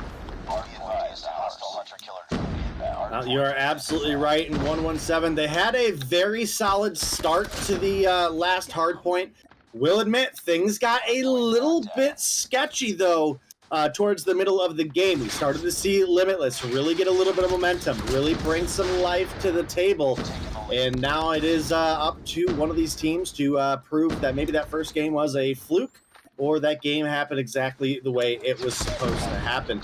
We've got a 40-point lead here early on for the side of 117, so you definitely got to give these guys some credit, as their respawns have been looking really solid. And, you know, you kind of got to get back into wondering as well, if this team would have competed in Stage 4, could they be our last Stage 5 competitor? Well, that is up to Limitless to prove that they earned that spot rightfully so. Or 117, maybe just a little bit of BM opportunity here. All right, well, there's no ifs, ands, or buts about it. Limitless certainly are a booked act for the Stage 5 show that we're going to get our eyes and hands and everything that we can possibly do to be involved with that. But right now, it's 117 who's got the advantage. They've got a little bit lurking over towards this P3 break, too. The bad thing is the spawns for them not looking too solid. They're trying to get this break here, and Limitless are doing exactly what they need to do. They're holding it down. Need to put that time in, need to get that objective, but good night, Karma. I know you thrived in the Holger meta. I didn't know you were able to beam people off of head glitches like that, just absolutely deleting and erasing anything in sight. 2 players still standing strong. Mojito go ahead and pop the Grav Vortex. One side of the entry is locked. The Raswell go to the slide peek. He's just baiting. Lucky gonna drop, and that's the Grav Vortex coming in handy. It does the job, but then again, did it do enough? The hill is broken, and now it's some claws being tossed. A waste of an operator, in my opinion, but hey, they're the pro players, not us, Dave. Yep, you're absolutely right. And right now, it is looking like a fair bit of comeback potential out of the side of Limitless as well. We were talking about it being a 40 or 50-point game not long ago. Now, verdict, we're only looking at 10 points separating these two teams as things are starting to turn up. We've obviously got a P4 open and ready to go for someone to prove that they're going to be able to make the hold here. And, well, you got to think that, again, Limitless with the substitution in of Aether have a lot of potential. We get a break. Say's going to gun Caesar off the heady there right now. Karma. We're talking about his hardpoint, his respawn performances last week. Same with Say's. They're sitting up on 16 and 17 respectively right now. So definitely some really great performances coming out of these two guys in the hardpoint. Say's, again, had a really strong search and destroy here today. Karma still got to turn things back up to what we truly expect out of him, but man, coming through big for the team when it comes to the hard points today. No, you're absolutely right. Taking a look at a little bit of an advantage first for Hills through. It is going to be a 105 to 94. This is where a majority of the chunk put us in a little bit of an advantage here for 117 here on this P1 reset now. We're going to go ahead and divvy down for a quick listen-in for their Spanish connection comm. So bear with us now as we dial into their VCs for their first of this game. Tied for the lead. He's still top. He's low. He's one shot. One shot. One shot. This one win. This one win. Están con las escaleras. Servers, one servers. Servers, one top. Two inside. One B-dom, low. B-dom, one shot, B-dom. Two connector. Two connector. One on top. So dead. I'm pushing him. One top. One next lane. Push cage dead. One connector, one shot, connector dead. Top dead. I have gone. Go new. One more top. Yeah. All right, as we got that VC listen in, I noticed that Say's is fried enough to get some streaks, and lo and behold, there it goes. It's the Goliath making its entry onto this P2 site, opening up. I'm starting to, wonder what was the whole point of this one right here, but hey, whatever works, right? It's not really wandering too far outside of the vicinity of the trophy, but then again, it's doing a great job of holding these spawns. Derek's is going to be able to lurk his way through. The trophy system's going to be able to saves for a time. Derek's putting in the work. He's going to put a lot of damage in. He's not going to get credit for the kill, but the team definitely thrilled with taking that Goliath out relatively early. Yeah, you're absolutely right. Anytime you can get a big streak like that shut down, it does prevent your opponents from getting any sort of big momentum off the back of it. Again, kind of that number that a lot of people look for when it comes to the Goliath usage. If you're going to use it to lock down a point, you really need to get more than 30 seconds, but your aim is going to be for 40 or so. So an early Goliath takedown can be a big motivation factor for the team that's able to shut that down as well. That could help them in the mental game, help them in their momentum. And my game just crashed. Fantastic. Let's go. We kind of expected it with update days. They seem to be a bit of a problem with, some of the spectator client. Luckily enough, the update was just this morning. I was hoping it was going to be last night, so everything would have been worked out nonetheless. Something's working out here for a Limitless. They're going to be able to get the break in the stick. They've made the hit. They've got everything they need to. They got A for closing on in through for the collapse. He is making that claw look untouchable himself. Now we're starting to see that setup for new. Guess why? Mojito, he has earned a streak of his own. The Goliath is going to go down. Trophies coming along with it. Rasmal's there for the support. And now it's a big setup here. Big strats coming through for the side of Limitless now as they are 100% invested in this. 3 seconds left on hold. Not going to be enough to close the gap here for 117, but they found themselves in enemy territory relatively easily. Now it's all about getting these spawns bunkered down. Jazz putting some shots in. Big Gunny wins it, but you still got a Goliath to deal with. Oh, never mind. Put that out of the equation. Caesar there for the contest. Goliath dealt with. Mojito barely scratches the surface on this P4 opening. And what was looking pretty bright and shiny for the boys over at Limitless. Now starting to look like a struggle. Rasmo still holding the fort down. Here comes the Predator. The hit is there. It's going to find one, but it's not enough. 117 have made the break, and they've got the spawn to go along with it, Dave.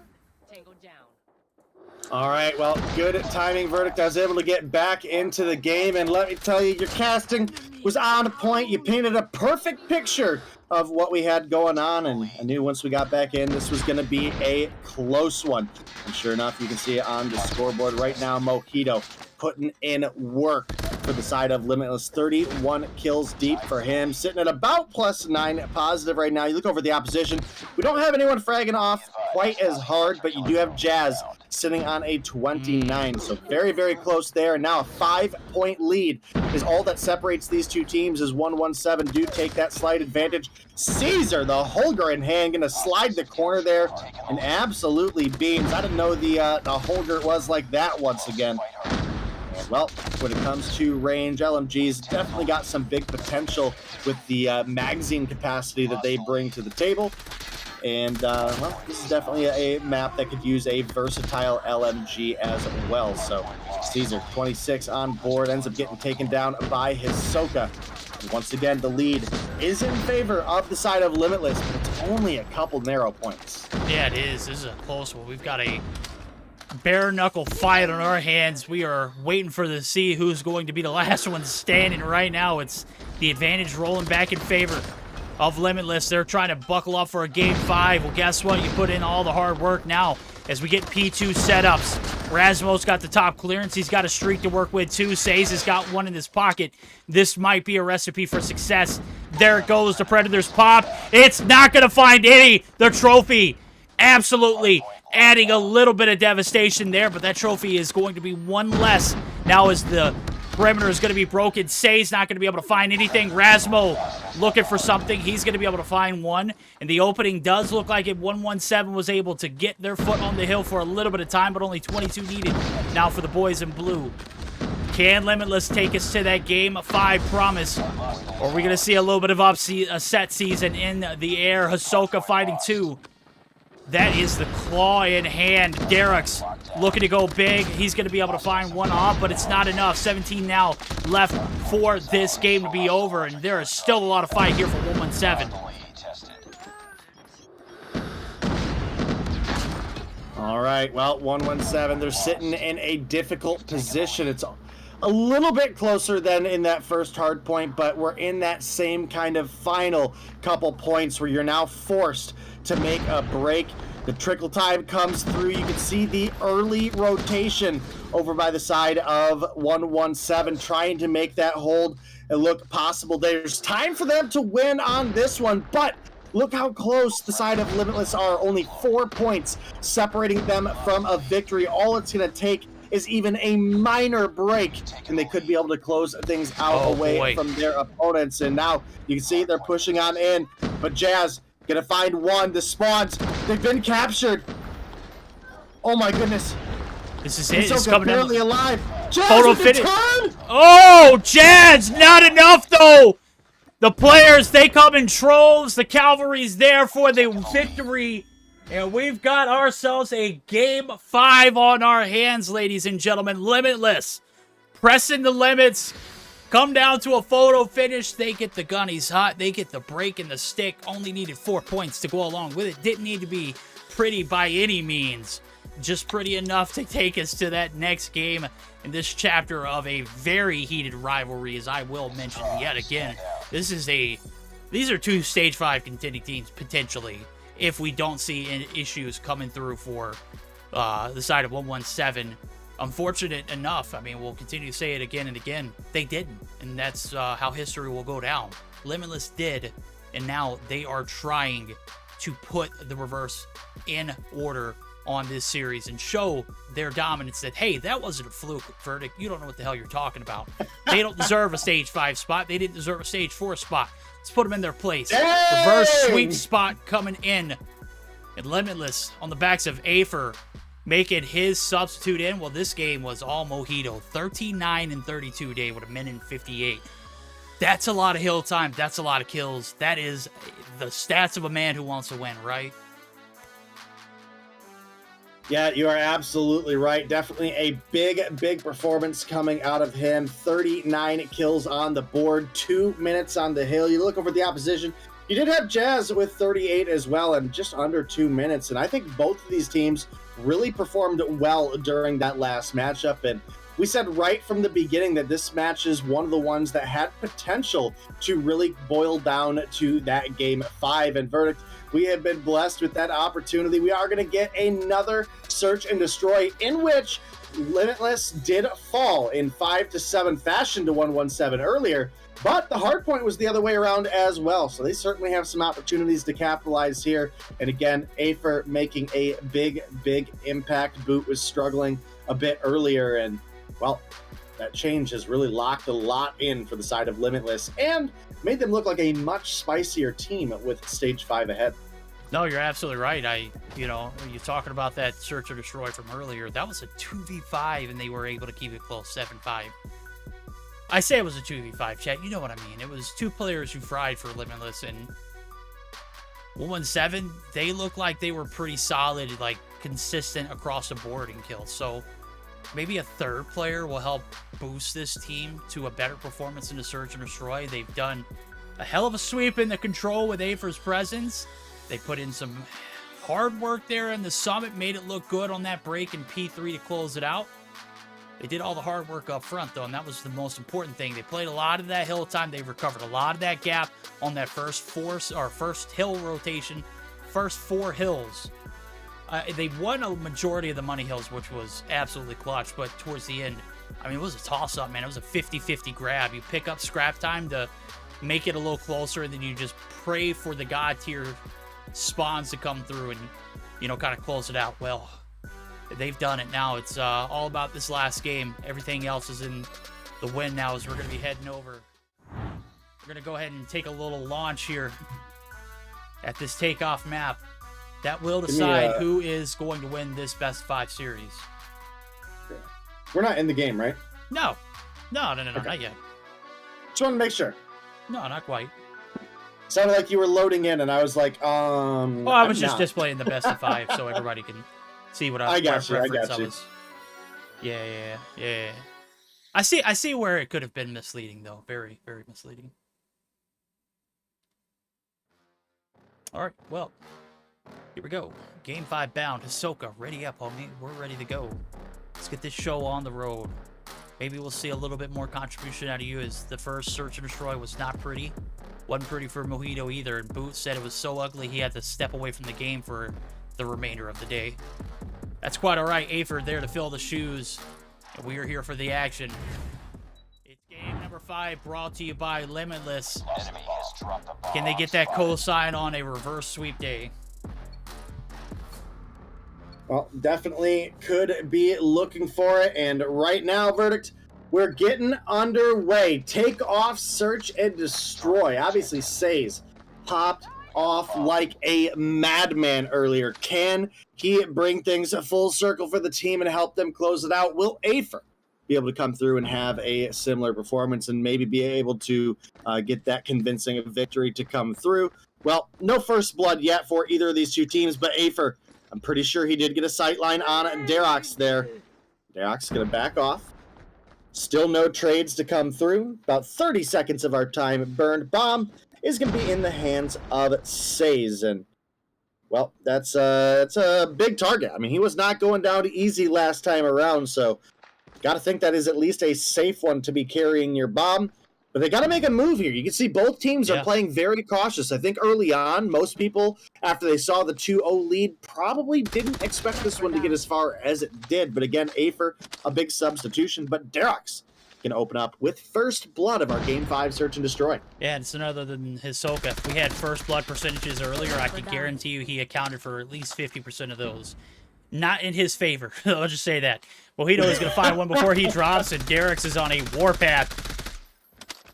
And with only 2 players left to deal with, this round might be chalked. Afer says it's never chalked. Oh my! The retaliation finally shuts down Darox, who is madman crazy trying to get the push in. He's going to get shut down. The rejection. Oh, the smoke doesn't clear. Says, get your fat booty out of my face, Afer says. But nonetheless, smoke or not, the push has got to come. Says trying to get this bomb plant down. Jazz is definitely trying to test his luck with some shots up top, but he's going to be forced down. Bomb's going to go down! The nade! Lucky! Could you get a better name? Absolutely not. It's the most befitting name you could have. That's going to clear out that top red with 30 seconds left. I mean, you don't see it very often. Lucky's just going to go ahead and put the code in. He's going to defuse, and surely enough, even if Afer didn't get taken down, he was not in position to defend. Well, a very, very big opening round for the side of 117.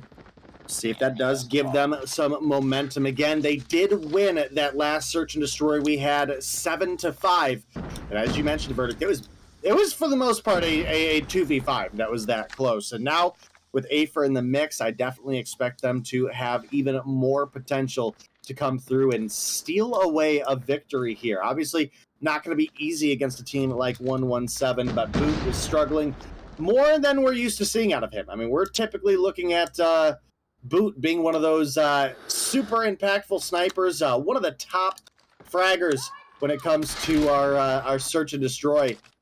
And that just was not the case, at least not for that initial lineup. Maybe we'll see him bounce back and have some better performances coming through towards stage 5, but you know what?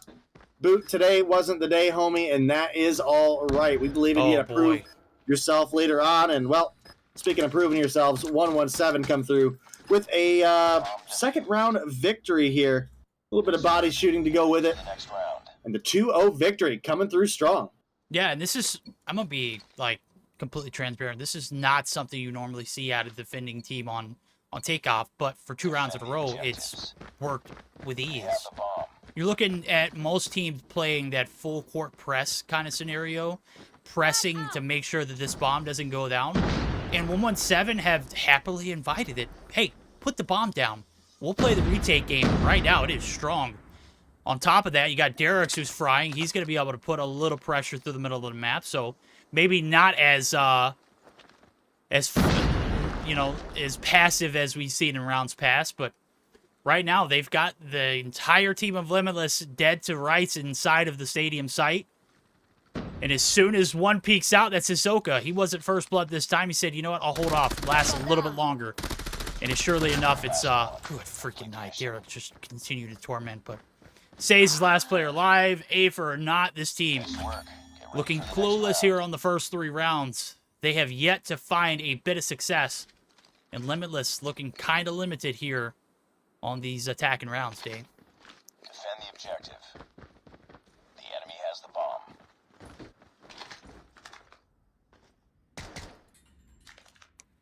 Yeah, Verdict, I gotta say, dude, I think we're both on the same page here that for a takeoff search and destroy, the defense does have a fair advantage. Not one that can't be overcome, but a distinct advantage. A lot of access to high ground on the defensive end of things, a lot of corners that you can really position yourself in to get some surprise and some advantages above your opponents. And, well, we've seen that get capitalized on pretty heavily by the side of 117, as it looks like they might be getting ready to come through with a round 4 victory with Derek's closing that one out.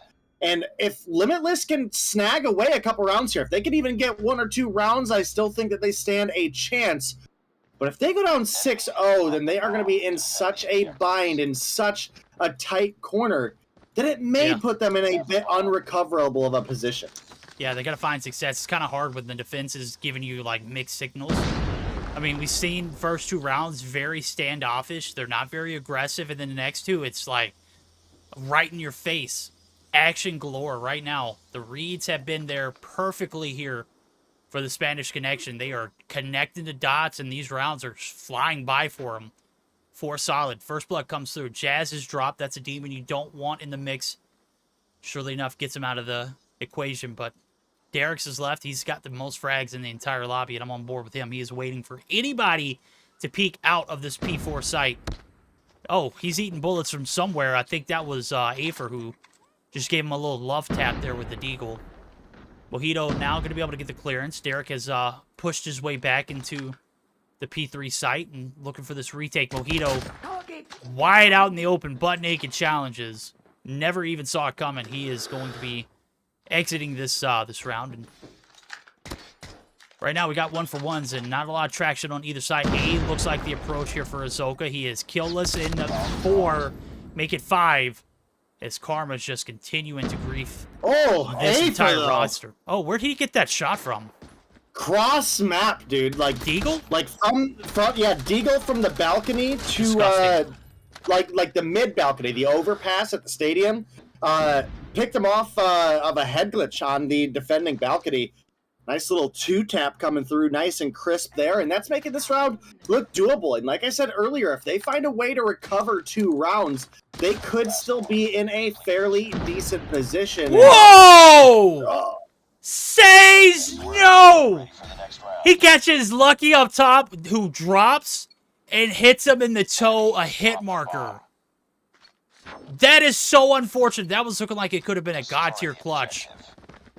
Wow! You know how that round flipped on its head, Day? It was a 2v4 clutch, all because Karma confirmed bomb down. And everyone from the side of Limitless just kind of collapsed in that area and funneled right into the gunnies. There's no way that happens. There's no way that was a hit marker. That is so unfortunate for Limitless. That was supposed to be their first round on the attack to win, and I gotta be, just completely upfront. You got very fortunate, and I think that's that big brain that comes through from Karma, and if he's not providing a lot of support with the gunny, he's able to put that mental fortitude up front and guide his team to success, and so far it's been 5 rock-solid rounds in a row for the Spanish Connection to potentially have a little bit of an upset season and not allow Limitless to complete the reverse. I would say that's a pretty fair point, and well, we've got a 5-0 lead right now, again, following a little bit of disaster coming out of Says, who, he was the talk of the town. I mean, he was the only player in the lobby that we really just had to look at and be awestruck by. I mean, granted, he wasn't the only player by the end of the game to put up kills. He is the reason the team was in it as long as they were. Again, I think he dropped like 18 and 7 during that first search and destroy, and homie's not even on the board with anything other than a hit marker this time around. So a little bit painful there, but finally a round does get locked in, and I certainly think there's potential that they could capitalize here, but I mean, the bar is in such a rough position. Verdict being down 5-1, being down 4-2 going into the half. Yeah. I definitely think that you can recover. 5-1, I think it's possible, but you're in such a pinch that your opponents really have any opportunity to capitalize on the mental advantage that they have, and it's going to be a fair bit of a struggle. It is right now. We're going to go ahead and flip sides. Takes 2 to tango. Well, Afer's trying to tango with more than 2, and surely enough, he's found his way inside of the spawn sites.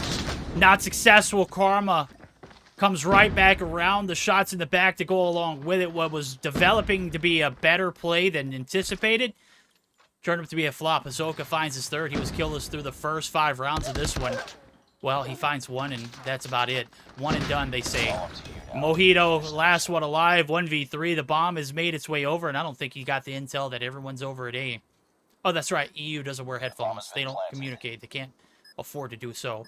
Right now, they can't afford to make a single mistake because already off the bat, this is looking like a attack side win. If Mojito doesn't have anything to say about it right now, he's eating bullets left and right. Lucky trying to seal the deal. The deagle? No, it's the jump shot. Lucky wins those. 10 kills on board for the man. They're on match point. And this one might be coming to a steady halt after a lot of momentum in the first 2 games of Afer's sub presence. He's leading the pack in kills, but Says, homie, where are you at? Put the sniper away and pull out the Holger. You were nasty with it earlier. It definitely does seem like a interesting call, and well, Verdict, you had it pretty spot on. The Holger gonna come on out, and we'll have to see if they can make a little bit of comeback season look like a reality, because it's been a difficult one. I mean, they lost the last search and destroy, but at least it was close, and right now it's not looking close. But again, with the sides switched on a map like Takeoff, you certainly got to believe that they have what it takes to pull things back together. But with Derox opening up with a first blood, and we're on match point. Bomb has been planted. That could be disaster striking here early for the side of Limitless, and they may allow 117 Not Found to sneak away a victory here. Yeah, sneaky or not, here it comes. Caesar's out in the open. Butt naked challenge yet again. Rounds the corner. Say's gonna get dropped. Hisoka, the last hope here for Limitless to go big. He wins one big gunfight. It's now down to Derux. All he needs to do is play a little bit more time. He's gonna be able to get up top. He's gonna be able to recover. The bomb is gonna be dropped. No! This is unfortunate. Hisoka not gonna be able to get the shots in to finally deal the damage. You can't go anywhere. You can't hide. Round number 8 goes in the hands of 117 Day, and that's going to be the smooth 7-1. The approach on the defense was just impeccable. The attack strats came through, even looked successful in the first round. Well, guess what? You find second success. And disaster strikes twice in a row for Limitless. They fall shy of the reverse. No brooms here needed for that one, but man, what a series. What could have been a stage 4 caliber matchup on our hands. Very unfortunate for 117. They're going to claim the victory here in Mobile Mayhem, but Limitless still going to have that stage 5 spot. Yeah, and Derux did come through with a big performance for the team there. Ended up rocking a 10-4 for the KD. You look at the likes of Lucky coming through with a solid 10-3 as well for the team. Definitely big factors. Karma with a little bit better of a performance this time around. Jazz on 7, Caesar on 5. Everybody positive. Again, I think they really capitalized well on that early defensive advantage. Again, they put their opponents down in a 5-1 position before the side switch, and that did allow for a lot of momentum. And with them shutting down Says, I mean, that would definitely had to have a big impact on the mental game of their opponents as well. Says 18-7 in our first hardpoint matchup, only came through on a 3-7. We were thinking he was going to jump up big time when it came to the next player card for him, but man, that just was not the case for this last one. In fact, Top Frag was Afer coming through, sitting on a 5-8, so definitely a very rough position for Limitless. But congratulations to 117 coming through and picking up the Game 5 victory here in our first match of the day. I mean, a hell of a way to start the game, or the day.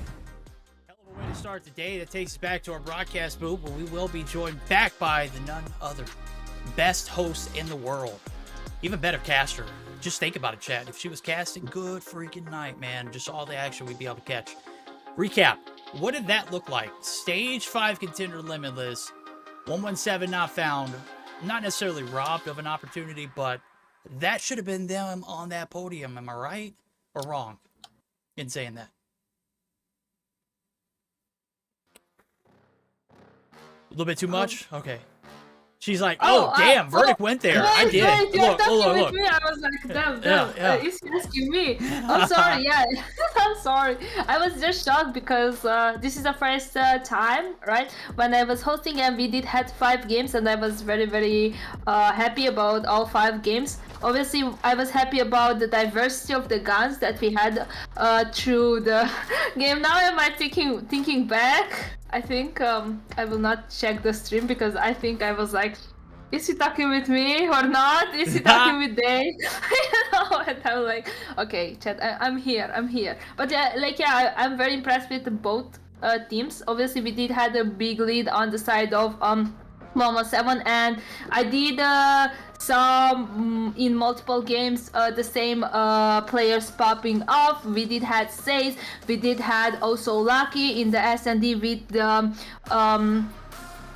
snipers, and with and we had Says, as I said, with Holger and sniper, and we had Lucky also on the side of 117 in the S&D. Coming into the control, because this season we have the possibility of playing 3 games, right? So seeing that control and Razma actually using the XPR, he actually popped off with that, and it was nasty because he was hitting the shots on point. And then, surprisingly, we did have a 3-0. Obviously, after seeing the hardpoint, I was not expecting the 3-0 in the control, but it was quite a nice surprise. And we did had the fourth game that was a hardpoint, where once again, Limitless did good, and we went to a 5 game. But the SND was nasty on the side of 117, like first 5 rounds in a row win. And then Limitless took 1, and then the 8th round, right, the last one, was just nasty, and we had 1 win. So I'm actually overall very happy with the first matchup actually, because we had 5 games. If all night will be the same, I'm gonna be very, very happy. Alright, well, first series coming down to the wire. Reverse sweep declined. Gotta check your credit after that one. Nonetheless, Limitless, they fall shy of making that happen. We're gonna get geared up for our second series, and surely enough, the players are already piling in the lobby, so I need to make a phone call. What we're gonna do is we're gonna take a short intermission. We're gonna be joined back by Deanna on this next series before we jump into it. So don't go anywhere, ladies and gentlemen. We've got our next matchup on hand. It is going to be Icy I2K versus Astra. We'll see who gets the better of that matchup as soon as we return.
guys, and welcome back. Obviously, we are back from this short break because we had an amazing first matchup. Obviously, we didn't go event until game 5, and that is actually something that I was expecting for 1 week at least, because I was not here in the first day. But like last week we did have lots of 3-0s if I'm not mistaken, but I think for me it was the first time when we reached a game 5. I'm so happy that I managed to see Limitless versus 117 Not Found. They were amazing and the matchup was on point. But now, coming into the second matchup of tonight, we're gonna have I2K versus Astra.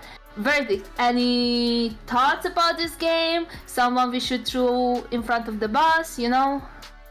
Yeah, I think we were talking about it earlier. I think this is a matchup that the skill gaps are relatively close. We could definitely see at least a game 4, depending on, you know, what this roster brings to the table. I know we were speaking off stream, and some of the things that we had to look for were some of the players who made big impacts from previous days. And right now, the bigger impact, in my opinion, has to be for that Team Astra, being Nutella, coming through with some pretty solid stats.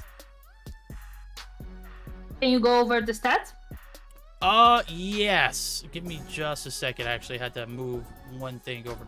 Bam, there we go. Stats looking pretty solid. Not so much. Other than the hill time in the hardpoint, he was struggling pretty desperately to find himself some kills. 0.61 coming through. That's quite all right. A little bit of a redeeming day for himself. They'll be playing up against a little bit more of an even matchup. 0.58 in the search as the control is where he really popped off, and that's where that impact is going to come to play. 1.53. Hill time looks immaculate. But, I mean, you take a look at Jay, and regardless of what opponent he had up to fight, it looked like leaps and bounds of better, you know, stats across the board for him. Am I right, Day? Yeah, you're definitely right on that front. And Nutella, listen, I will give him credit. They were up against Nova on day 1, last Tuesday, so a week earlier. That's not an easy opponent, even when Nova are maybe being a little bit disrespectful in some of the weapon choices that they have. So we'll give Nutella a little bit of credit. There's a vast majority of the season left. I mean, we're on week 2 right now, right? So we could see those numbers improve for multiple of these players. It was really difficult to really get a player card for the side of Astra because you had one player that would do really well in one game, not in the next game, and that was just the most consistent one that we were able to find at the time. Jay, obviously, as you mentioned, had a fairly big impact, and you had mentioned right away, I knew that was going to be a player I was looking at on this lineup. Even though the numbers may not look great on the player card, they were going up against Limitless, who looked really, really strong that week. So definitely got to give Jay some credit with the performance he was able to come through for the team, almost going neutral in the hardpoint and the control, as well as going a little bit positive in that search and destroy. And now they're here for a little bit more even of a matchup. So some big opportunities for these players to come through, maybe enhance their player cards a bit, because again, guys, we are going to be balancing these through the entire season. So week to week, the data will get compiled, it will get updated, it will be an ever evolving player card list as opposed to just a week to week performance. So by the end of the season, Verdict, we should have some really definitive stats for all of the players in the mix here. Yeah, well, you know, Deanna, before we get started up, looking at the best 5, everything looks pretty solid. Is there anything that you see out of this selection that you don't like? Obviously.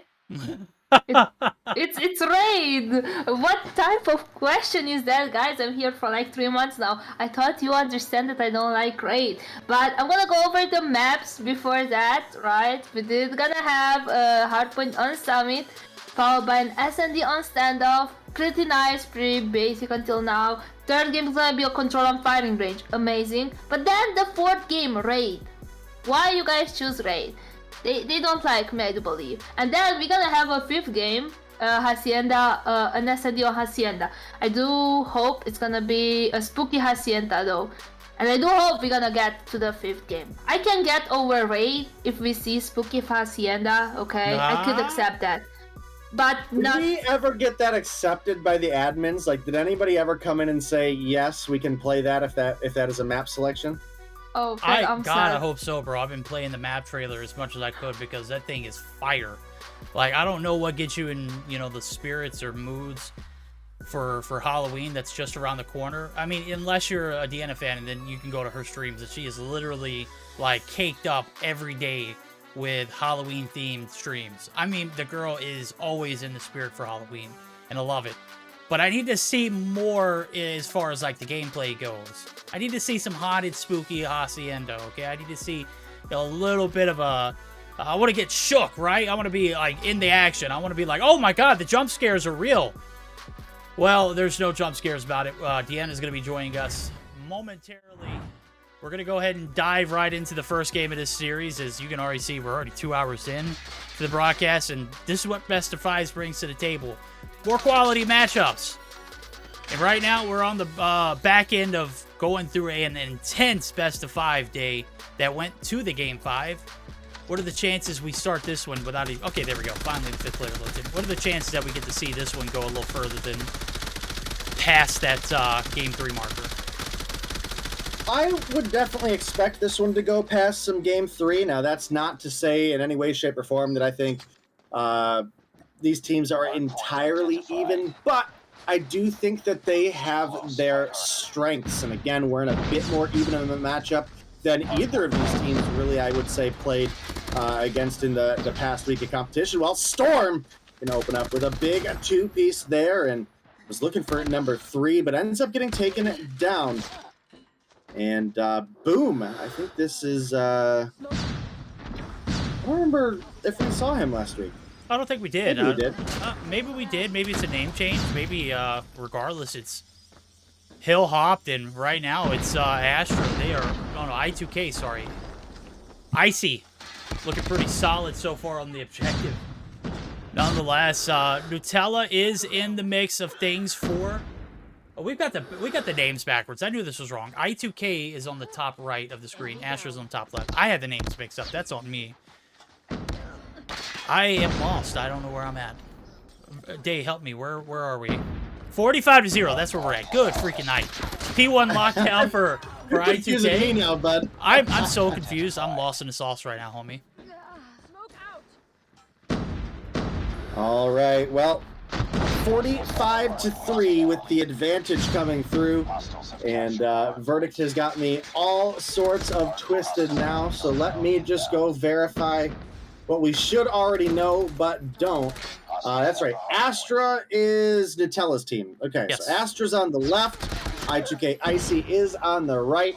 Keep in mind, guys, this is a fairly new couple teams that come into the mix here, and a ton of new players, so it can be a little bit difficult early on in the season to try to break things down, especially with us only having 3 matchups a day now instead of 4, Vert. We get to see less of the teams each week. You're more likely going to have only 1 performance, and I think that was the case for these 2 teams last week. We only saw them get to play 1 of their games each week, so 30-point, 40-point lead for the side of I2K. And, you know, another player that I really want to be on the lookout for this matchup who didn't quite grasp my attention, just barely not enough for the player card, is Fahim on the side of Astra. I'm definitely expecting him to have a big performance here. He did get taken down off of his claw there, but he is top fragging for the team with 9 tied up with Storm. You look up at the opposition, however, Turtle on a 12, Candy on a 13. So definitely a little bit of extra fragging power coming through on the side of I2K Icy right now. Yeah, it is indeed. It's starting to show right now. Smoke's coming through. Backside approach here. Last ditch effort for the pinch on this break here on P3. So far, a successful hold for the side of Icy. Things are getting a little dicey. Oh my God, Mirage out of Mirage Liar. I don't know how you're so live. Finally gets shut down. I'm at a loss for words right now. It's all about P4, and Storm's trying to get the early advantage. He's got 3 players to deal with. He's dealt with 1, but Jay has the trump card. There it goes. It's Pop. Mirage Liar going to be able to find another in the feed, and this might be a smooth setup for a P4 start. as they do deal the damage. They do take out the remainder players here for Icy. A little bit of consistency and a little bit more stability here on this hold to open things up. As we see Astra starting to finally get into the swing of things. Damage being dealt. The ball still does a lot of damage on that wallbang potential. Well, not wallbang potential, but ricochet bullets. Rico shit. I said shit, not shit. Oh, I just said it. Damn. And then you go on and say shit. Good job, Verdict. Good I'm fired. job. But no, probably not. Probably not. You're A-okay, but about a 15-point lead now for the side of I2K as Astra, as you mentioned, are starting to finally get a little bit of a groove, and this has been a really solid P4 for them. So you're going to be going into the reset with presumably a slight advantage in favor of Astra. We'll have to see if they can have a better start to this rotation, or if we're going to see I2K come through with the gunnies once again. Early on, it was Turtle and Candy leading the lobby, and well, they still are, but Fahim and Storm, they are definitely closing on in. Fahim and Candy both sitting on 16. Turtle now on 16 as well. Storm only a couple behind on 14. And, well, Snooze and our player to watch, Nutella, a little bit behind the pack on a 9 and a 10, respectively. And Nutella just barely grabbed that 10 momentarily ago. And basically a dead even game as we get our reset here. Yeah, it is now as the kills are counted. Players are dropped. It is going to be Astra on the approach. P1 is a slaughter fest. Right now, the team of Astra is going to be able to take a slight advantage, but we'll see the tops and turves come through. It is the boomstick coming through for some shots up top. The hills hopped. It is going to be I2K Icy finally starting to recover a little bit of that deficit. And again, we've gone back and forth. Football is what we're playing, man. I'm just looking for the goalie who's going to be able to block the shots. And surely enough, it is going to be I2K Icy with another advantage right back in their pocket. But again, successful hills so far. P4 was a lockdown for Astra. P3 started very great for Icy. But the value's still going in favor of Astra on the trade. So we'll see if they can get a little bit of an advantage now as they pop some operators. They're looking for some P2 vibes. Right now, it's uncontested, so they're going to be able to get some free points off of that. But here comes the players from Astra. They're trying to get both top and bottom control, and they've done it successfully. All right, we're only a couple points to separate these teams, and like you mentioned, the gunnies have been looking pretty good for the side of Astra. Mirage Lior does come through with a nice little two-piece before getting taken down, and Turtle! That was a nasty slide there on the corner. Ends up not getting gunned down. Still a fairly blue feed as you look at it. And we're dead even tied, and the trickle on the P2 is looking to come down in favor of Astra. And you can see Storm and Snooze and Mirage Lior making that rotation on the flank.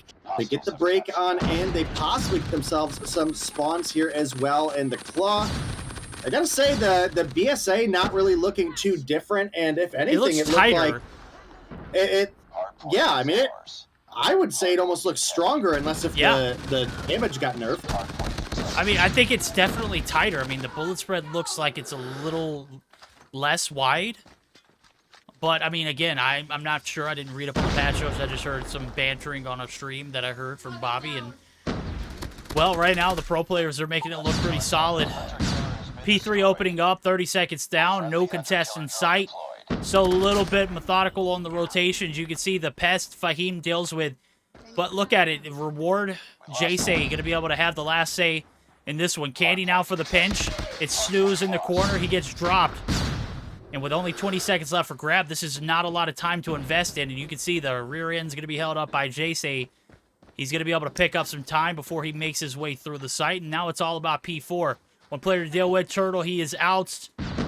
Right now looking like a pretty solid start yet again on this objective for the value inside of P4, but it's a big gutting one by Candy. And now it's all about the spawns. You can see the double back. They're trying to get everyone cleared out of it, and this might be a spoiler alert. Lost the lead. All right, well, Verdict, we were mentioning that this could be a very close game, not necessarily because it's the top of the top versus the top of the top, But because it is two newer level teams, they're entry-level teams that have shown us plenty of promise. And that has largely been the game so far. Astra definitely been heating things up a bit. They're looking to continue rolling on in, but a break on P4 and a convincing one, at least seemingly. Why?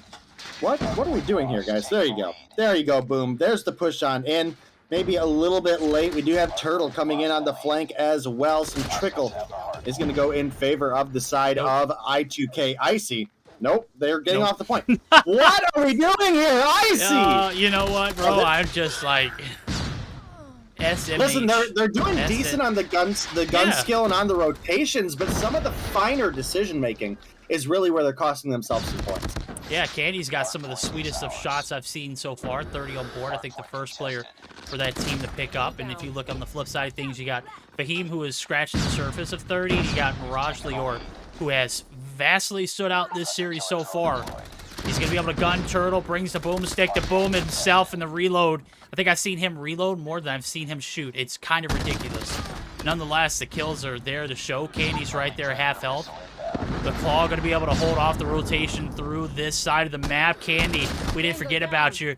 You might be sweet, but yeah, definitely not going to be able to sneak right around there. As P1's out in the open, it's widely contested for now. Victorious, though, 22 points only needed for Astra to shut this one down. All right, 22 points to go for the side of Astra to close this one out, but clearly we're within a single good hardpoint hold out of I2K to bring this one back, and you can see that Candy, Boom, and Turtle have been doing everything they can to keep this one in line. And, you know, Jace was our player to watch, and he's not terribly far behind, but I was definitely expecting a little bit more out of Jace for this matchup. And you know what? Not every game can be your top fragging game to make a name for yourself, but if he's able to turn the Jets on like we saw out of him last week versus a very difficult opponent, I definitely think they have potential to still have an impact in this series. But with only a couple seconds to go, this is looking like a Astra closing things out with a big two-piece out of Mirage Lior to put 38 on the board. That is going to be the end of that one verdict. And now Astra sitting up 1-0 in the series. I feel so bad. Candy fried. I love fried candy, don't get me wrong, but dang. Pocket full of sunshine in a redemption could have been the case. Unfortunately, game comes to a sudden halt. Why? Because Astra, they close it out, 250 to 186. Candy had a Goliath in the pocket and was on streaks to rack up an EMP as well. We don't get to see any of that. It's like we got robbed, eh? Or they got robbed. Nonetheless, game's said and done. Mirage Lior is going to be leading the pack as the MVP, as well as the kill master of this first game. 38 and 29, a minute and 7 on the hill, not far behind him. Looking pretty solid. You mentioned him earlier, Fahim. We'll say his name again. 37 and 27, as well as Snooze coming through with a 32 and 27. On the flip side of things, I didn't see performance at Intel that I expected, but he did rack up a hell of a lot of hill time in 2 minutes and 25 seconds. And then Storm holding down the rear end. Somebody's got to do it. You got to be the caboose this game, buddy. That's quite around. Flip side things, you had Candy, who was, I mean, it's trick-or-treat season, homie. She was definitely treating themselves to, or they were definitely treating themselves to some pretty hot shots, but trick's on you. Goliath in pocket, you don't get to end the game out with maybe a little bit of a comeback. Unfortunate. Game cut short. You rarely see P2 innings, too. That's the sad part. Yeah, you definitely don't, but that was just the case for that one. Again, Mirage Lior came through and popped off on that final bit of hills and closed things out with a nice little flank double kill to round that game off. And now we're going to be looking at a search and destroy, and I think this is where a big bit of the measure of skill is going to come in for us here, Verdict, because again, these are two fairly new teams that we don't have a ton of information on. We definitely have some, but you know, this is a big opportunity for some of these newer players to really make an impactful name for themselves. Again, they're on a little bit more even footing this time around. That's not to say that I think it's entirely even. I do think that Astra have a little bit of an advantage just in the couple veteran players that they do have on the team, or at least players that have been in seasons past that just got themselves a little bit more comfortable of a position, in my opinion. But that could absolutely change as we continue to rock and roll on.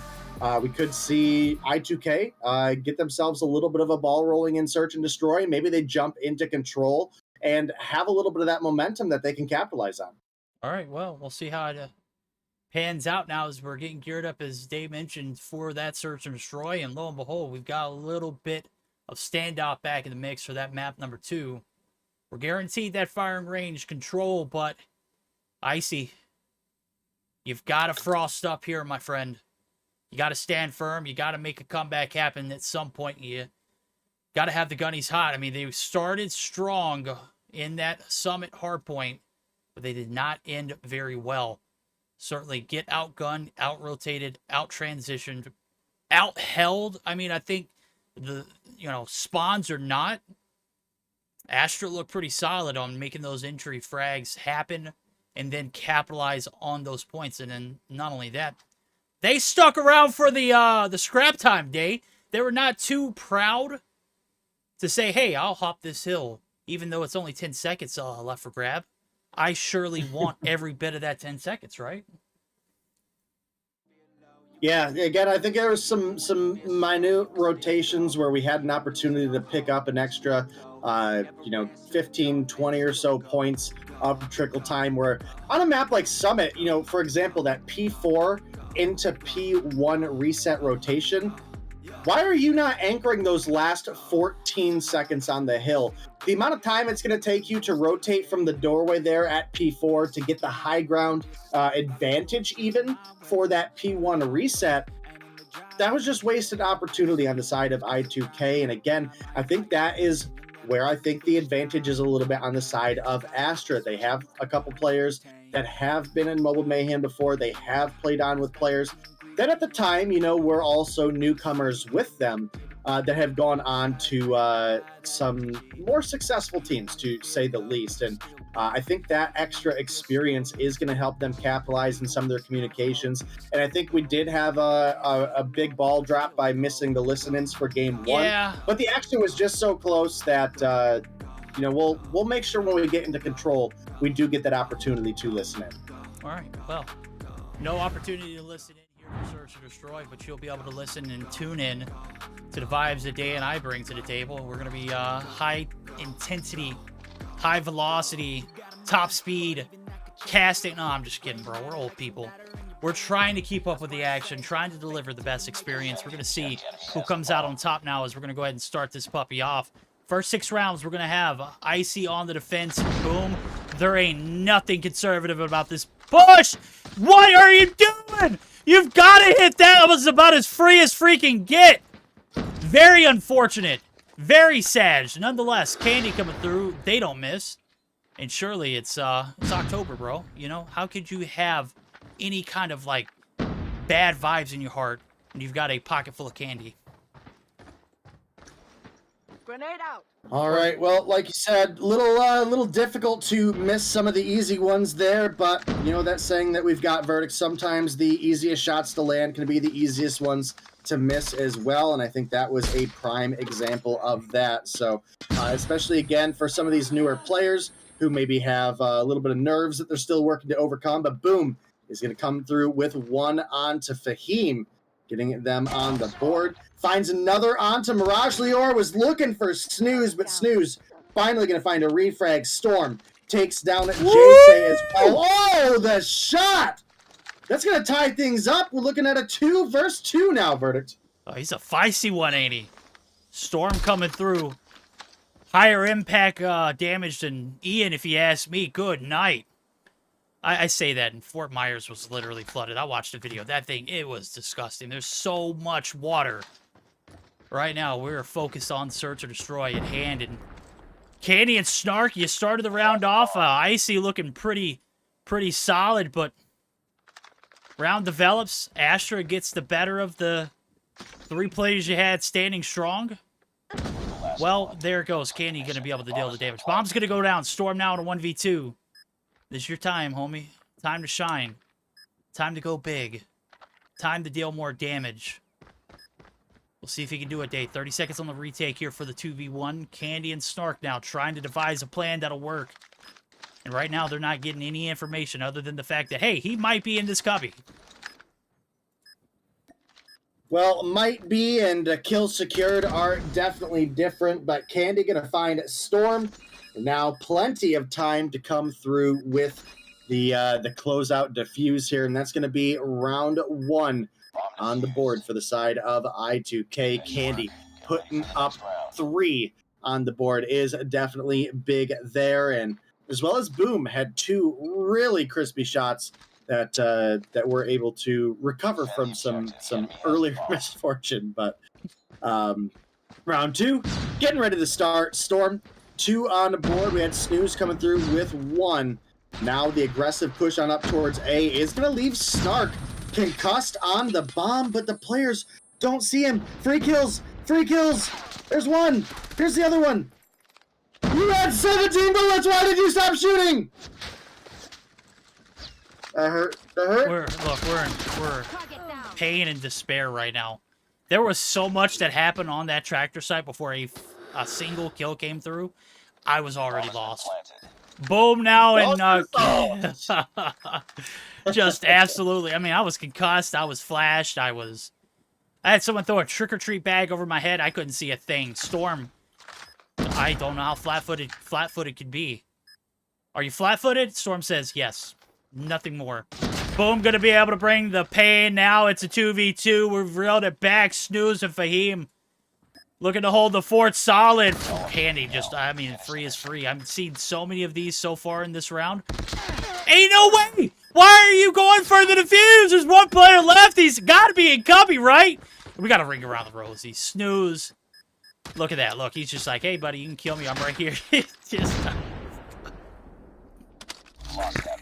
Oh, boy! We were in shambles day! Enemy has dropped the bomb. Bomb spotted. It's been unique. It has definitely been unique. Again, I think this is going to be an even matchup just for the fact that these 2 teams are both very, very new, and while some of these players do show promise, you can definitely also see a lot of the mistakes that do get made. So it's going to be Nutella opening up with 1 onto Candy. Mirage Lior going to find a refrag, but Boom and Stark right there for the trades.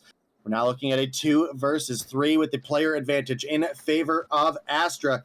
You can see Boom, 5 kills deep, looking for a kill on the hop up here, but doesn't see Nutella right below. And now Bam. That's going to be a free one for Nutella. And, well, now Jace, last alive, he was our player to watch, and right now it has not been a great day for him. Snooze going to take him down. Still a donut for one of the newcomers to the scene.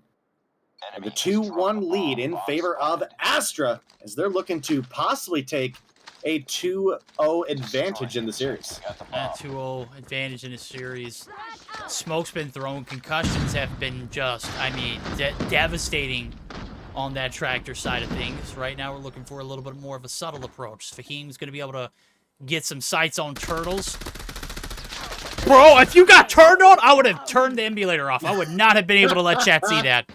That would have been just an absolute travesty. I would have just spit my milk out, and I'm not even drinking milk.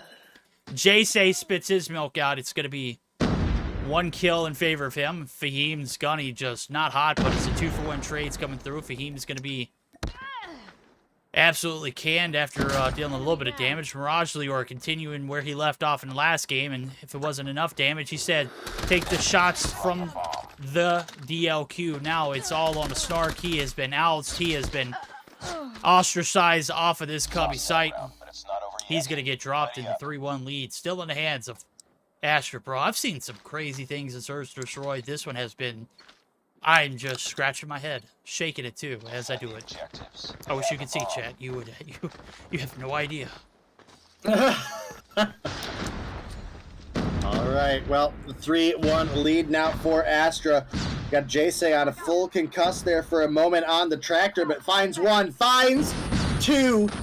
Got one more player to deal with. Can you find Snooze? It'd be really big kill for the team. Sure enough, able to come through. That's the Jay that we were hoping to turn up in this matchup. Went from a donut to having 4 kills on board real quick, and now it's Nutella coming through. 3 kills. No, bro, as much as we've, like, joked around with names and whatnot, that is by far my favorite that you've come up with. I know, I heard you say it before broadcast, and I was like, bro, I know he's going to drop at some point. Yeah, Well, so part of it is that our co-caster not only does not like Raid, not only has never had an egg roll chat, but also doesn't like Nutella. Starting to wonder if she is even a human. But Nutella, you'd have to be pretty inhuman here to clutch this one up. Jay going to find a couple shots on to connect, but not quite enough to get the kill. You can see Candy with the rotation over as well. They've got a pretty solid idea of where he's at, but maybe make a little bit too much of a rotation pass to Nutella. Somehow sneaks on out. Has an opportunity to pick up a free kill here. Free kill. Now, no. Hello, Nutella! Dude, I mean, Nutella is just better, right? It's just better. Not even a question. He had them so lost, bro. They were looking at each other like, did we shoot each other? I was looking at the mini-map. I tried to show it, and you were like, free kill, and I was like, oh, I gotta quickly put it away. Candy is better than Nutella, though. Someone just flat out standing still. Yeah. Then he hit the 2-piece, but Candy gonna clutch things up for the team, as Verdict was just saying. Candy is better than Nutella? Question mark? Chat, what do you like better? I'm more of a peanut butter kind of guy, but if you want to have this discussion, this debate, I'm free range. 6 kills on board for Nutella. Oh, not Nutella, but Candy. Nutella's sitting there right behind her. Right behind him, they. 5 kills on board. Should have been 6 in their favor. That should have been a 1v3. Shoulda, woulda, coulda. And Nutella did hit a couple crispy shots, but obviously couldn't close things quite out. And now, looking at our matchup at hand, you got one more round of the defense. Enemy down. Turtle! Turning up there. Just mentioning they've got one more round on the defense to try to capitalize. And well, Verdict, it does look like they are attempting. Got some great opportunities to tie this one up. We switch over to the offense. It is definitely a possible comeback, but that's going to take a lot, man. All right. We saw a pretty miraculous 1v3 almost come through, but as Day mentioned, shoulda, coulda, whatever, never happened. Barrage Lior, can you find the shots and disappear? There goes one. Sleight of hand inactive.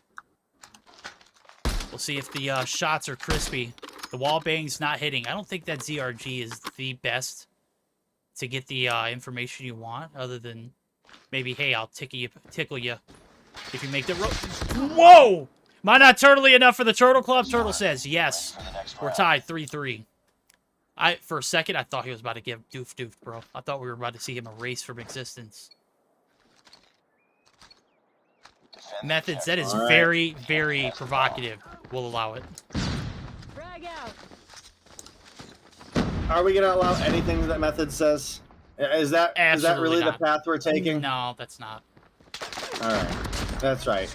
Don't give that guy no credit. It's all up to you now. Finish the mission. All right, well, a couple big kills do come through as Candy finds 2. Jay finds 1. Storm last alive. We almost watched Nutella clutch one up, but finds 1. Gets dropped by Jay, who has definitely turned things up during this round. Verdict, and gotta say, looking doable for the side of I2K. We were talking about JK being Jay being out of donut early on in this game, and well, he's turned things up to 7. Not quite top fragging for the team, but definitely a much better performance across the board, and we could be looking at things possibly tying up in the series if we keep getting some good performances here. So a couple big kills do come through once again. It's going to be 1 player last alive. Mirage Lior gets dropped by Boom. Man, this has been a hell of a search so far. I mean, there's definitely been some very weak moments for both of these teams where we've had to point out a couple of the mistakes that were made, and that's fine. But you know, I gotta say these teams are shaping up a little bit here. Well, there goes Nutella from the top rope. Big Blue going big there. First shots, boom, get him out of here. Has been a demon. Jay say it was on a donut a few rounds ago. JK, we're just kidding. He's on 9 right now. 5-3 lead. Looking to inch their way closer to a series tying victory here if they play their cards right. Well, you see some pretty nasty tricks and some pretty nasty shots. And so far, the defense, they're rock solid. 2 players drop. Turtle is out. Boom is done. With a bomb right here in Stark's hand, he is literally right in front of Snooze. And as soon as he makes a move, Lost the bomb. dumpster.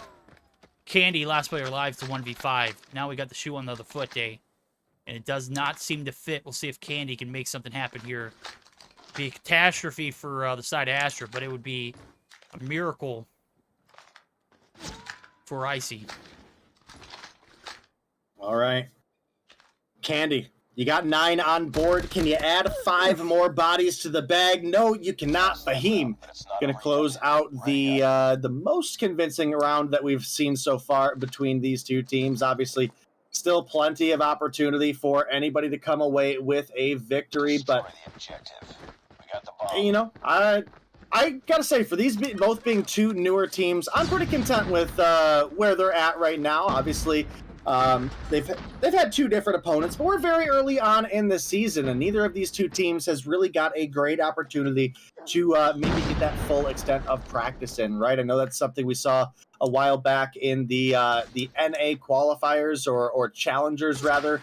That was a big talk of a fair bit of it, and if you're not playing against some of the best players in the business, then you're not going to get that full level of practice. You're not going to have yourself in a great position to really extend your skills. So even if this season is not the season for these players to come through and capitalize and possibly truly make a name for themselves, I do think that they are getting a really solid bit of experience here that could potentially lead to them having good seasons to come.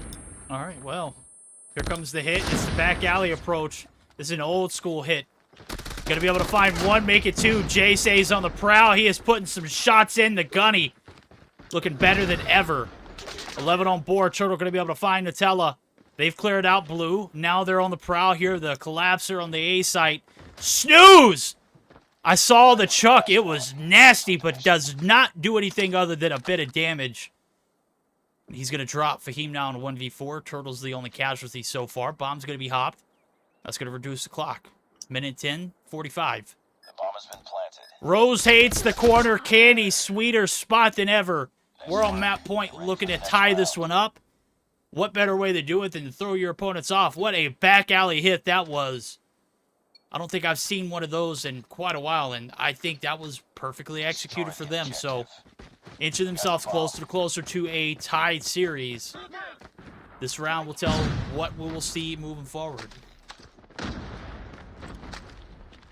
All right, well, we are getting on to map point now for the side of I2K, unless if we can see a bit of a comeback, maybe get a little bit of overtime granted to us by the side of Astra. Jay say maybe having a little bit of a connection issue. We saw the reconnect at the beginning of the round there.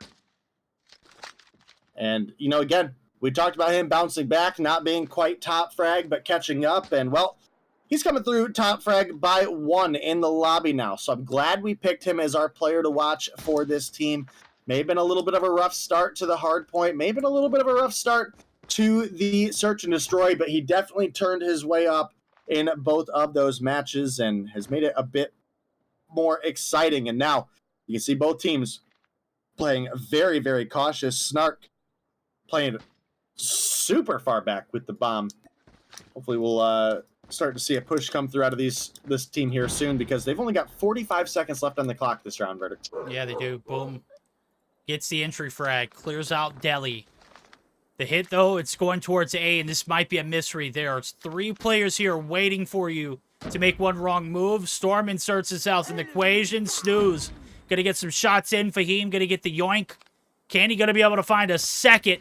And all those kills for what? 24 seconds on the clock. It's pretty much a search and destroy turned to a team deathmatch at this point. You don't have an ability to pick up this bomb without taking some casualties.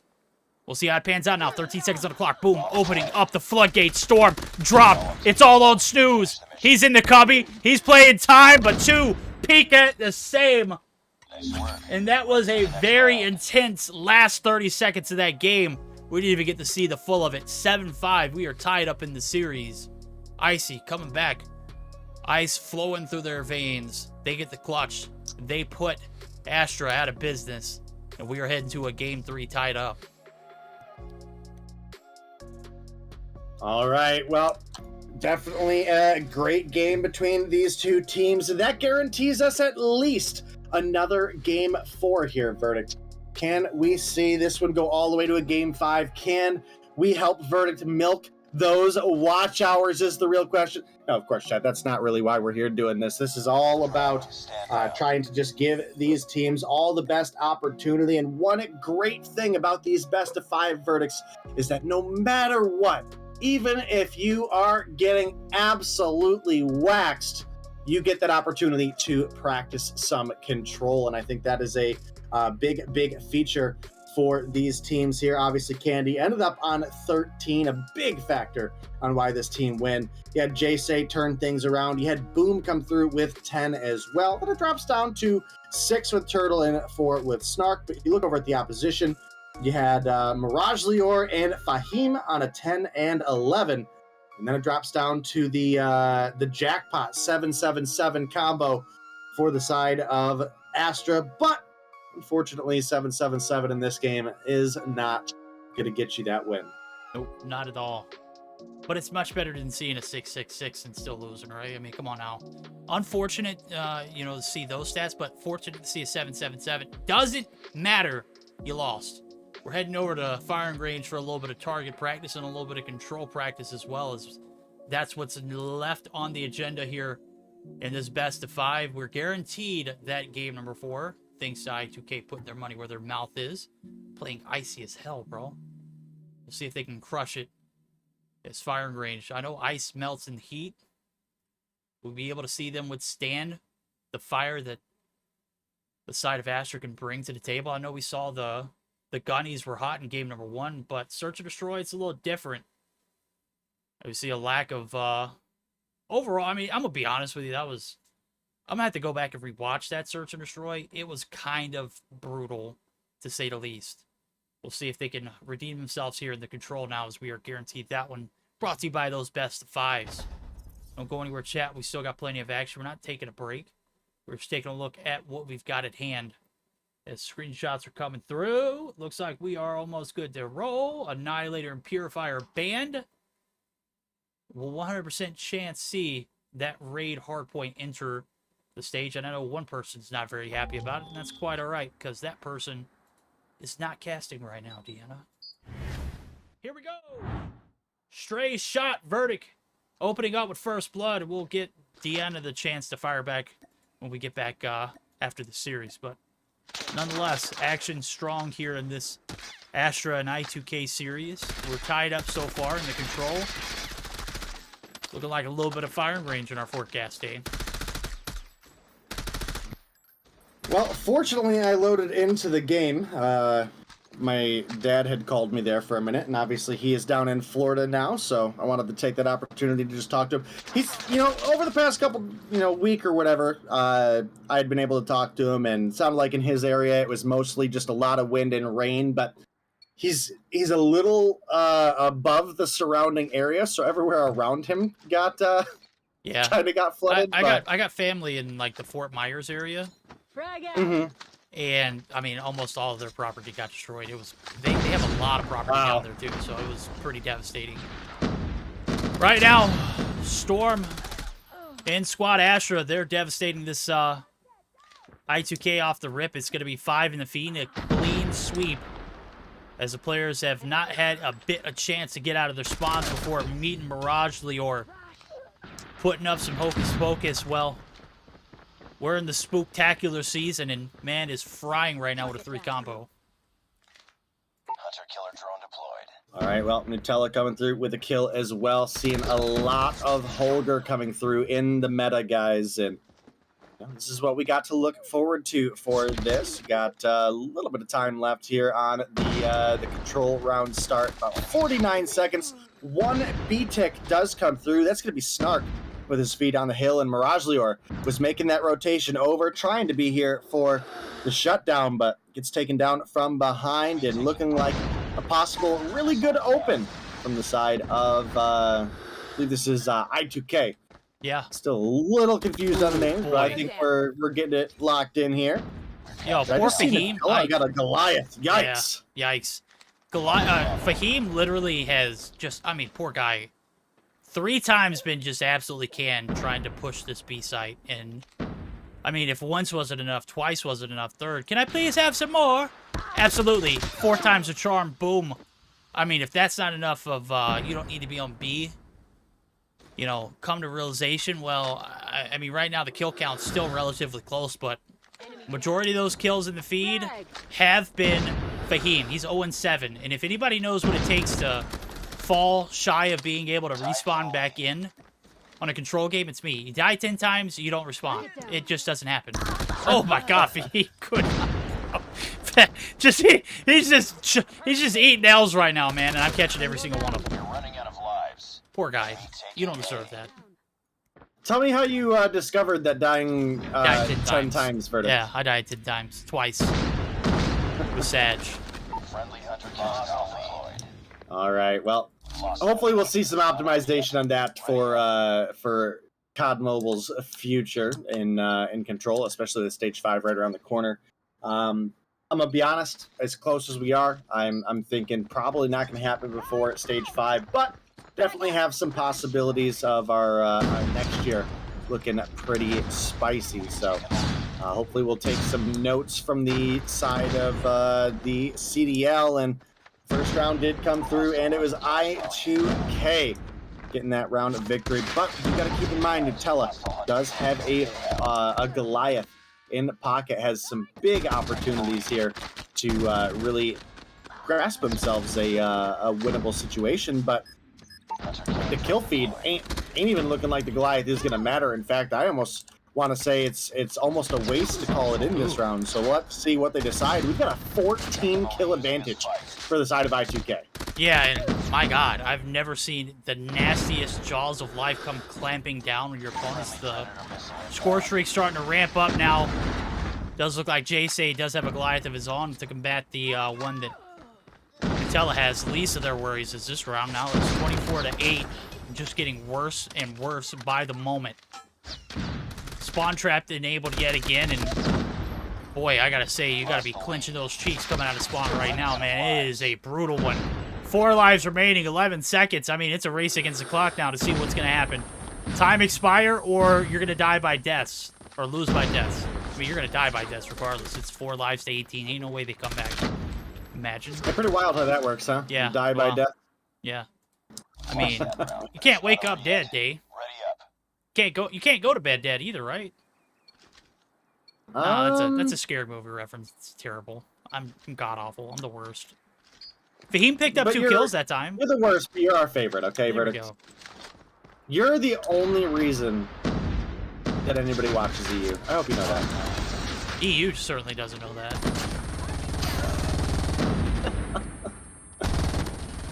Well, if I wasn't fired by now, I'm certainly up on the chopping block. And right now it is Fahim yet again. Solo dolo, holding down the B side. A lot of investment. I thought that I2K, or not I2K, but Astra would have learned from their mistakes. Let's go ahead and queue in for a listening day. We haven't done it yet here. We're going to go ahead and dive in. See how the comms sound. Are they icy or are they hot? I2K, first listen in the series. Door. One is outside the door, one is outside the door. I'm gonna watch A long. Gravity gun A long. Stuck together, stuck. One A long, one A long. Bottom go to window. One A long, one A long. One shot. Stuck. Play it slow, we got it. A long weak, JC. There's one more A long. One top wood. Let's focus on B. Let's focus on B. Come. One jungle. One jungle. We needed. Guys, time. One jungle. Push, guys. We don't have enough time. I need help on my hand. All right, there. The call-outs. The hits, now or never. Trying to get this B push to come through. Turtle wins a massive gunfight and keeps the dream alive. Day, it's a 8-16. Fighting the losing battle right now. It is one wrong move, and the round is done! Turtle says nope. Let me pull out my Sparrow. Burn it real quick. I guess when the kettle's hot, you got to make something happen, right? Wrong. Round over. Big Sag. I can't hear you. Nice work. Get ready for the next round. Day? I see your mouth moving. You got beautiful blue eyes. Hello? No, I can't hear you. It's your mic? I see your mic, but I don't even hear your voice. Day has fallen into the abyss. While he gets that taken care of, we're gonna go ahead and give the chance for the team who battle it back. Not a clean sweep here, as they found success on one defending round. Now they have. Oh, there we go. There we go. I don't know, man. It was Discord was registering that I was talking. I could see the little light up. Yeah, Nim says she can hear me. I don't know what happened. I couldn't tell you, bro. Could not tell you, bro. I even like held my mic up to show you it wasn't muted. It was definitely Discord. It wasn't you. Jesus. All right, yeah. Cue in, sound in, listen in, comm checks. We're gonna go ahead and give the sounds of just beautiful symphony for Astra. They've battled it back right now. They've managed to stay alive. We're gonna hear how the comms sound now as they're trying to get this A cap to come through, and it is relatively close in the life count too. Go B. Only one on B. On A. Yeah, I go B. I'll go B with time. Okay, you guys go. Wait, I'm gonna nade storm. I go copy. When? See them, 1 HP. Smoke mid again. 2 people focus B, the rest focus A. Okay. Wait, I have my claw. Don't dead. I got the further. I will bottom tin. He's at this fence. He's at fence. 2 people focus B. Go focus B. What's firing? Oh, one's in. Stay. Watching your mid. Oh, one shooter and one back. Coming. One shooter and one back B. Come on, low. Yeah, he's armory. Jungle, backward. All right, there we go. Calm listening, pretty solid. They've done the hard work. Now they've got to reap the benefits of extending this clock. It's 8-8. We've got a tie game, and life count has been, I mean, just neck and neck the entirety of this 4th round, Dave. Oh, he's not back yet. It's quite all right. We're still here for it. 5-5 life count. Minute left on the clock. Here it goes. Now or never. Nutella. He's going to go ahead and pop. No, that's not Nutella. Who threw the Goliath down? It's Mirage Lior. No tricks here. No hocus pocus. No standing back. They've got to put their best foot forward, and I've got to say, it's the last-ditch effort, and it's got to work, Dave. Make it or break it. Well, the Goliath's in on the point. He knows somebody's here with him. He's got the contest marker, and that's going to be 1. It's 2 lives left for each team, and unfortunately for the side of I2K, they do know that they have to be prepared to push into a Goliath. Got some vision there out of Mirage Lior, but the Sparrow from behind. Turtle gonna find one. Jace gonna find the other, and I2K able to close it out even with the Goliath call in, and that's gonna be the 3-1 control victory coming through for the side of I2K. They now take themselves a 2-1 advantage in the series, and gotta say that was a hell of a game there, Verdict. Oh, it was hell of a series so far. Back-to-back victories. Some mishaps for Astra. A lot of just absolutely brutal spawn traps in that 2nd round. Cap it off with a 1st round defensive loss. Very unfortunate. I hate to see it, but it is what it is now. Getting geared up for it. Series progressing. Astra might have found success in the 1st hardpoint. They're going to need it to stay alive in this series. Taking a look at the post-cartage report. 29-17, my guy. 29-17 for JSA. The man with the plan, the gun, he just as hot. He might be on Trovo, but he is also just frying right now on firing range. We'll see if he can contest and compete in everyone's favorite map, none other than Raid, for that second hard point to go around. 21-18 for Candy. Shot still sweet. Mirage Lior tried. Intella, he died with a pocket full of Goliath, and that's very unfortunate. Last-ditch effort did not pan out. Gotta love the attempt. Very unfortunate approach. Came down to the wire. We're getting geared up for it. Game number 4 of this series. We'll be heading over to Raid. Everyone loves to see it, right? I'm just poking and prodding at I'm just waiting for Deanna We've to chime in and talk about how terrible the game that map is. Yeah, right? It'll happen sometime.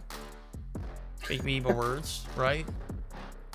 Right now, my words is not as good as Jay say. His stats, as I'm taking a look at the player card, he was a player to watch in this series, and he is making a name for himself really quick after that performance. .93 certainly going to go up after this game for the control KD.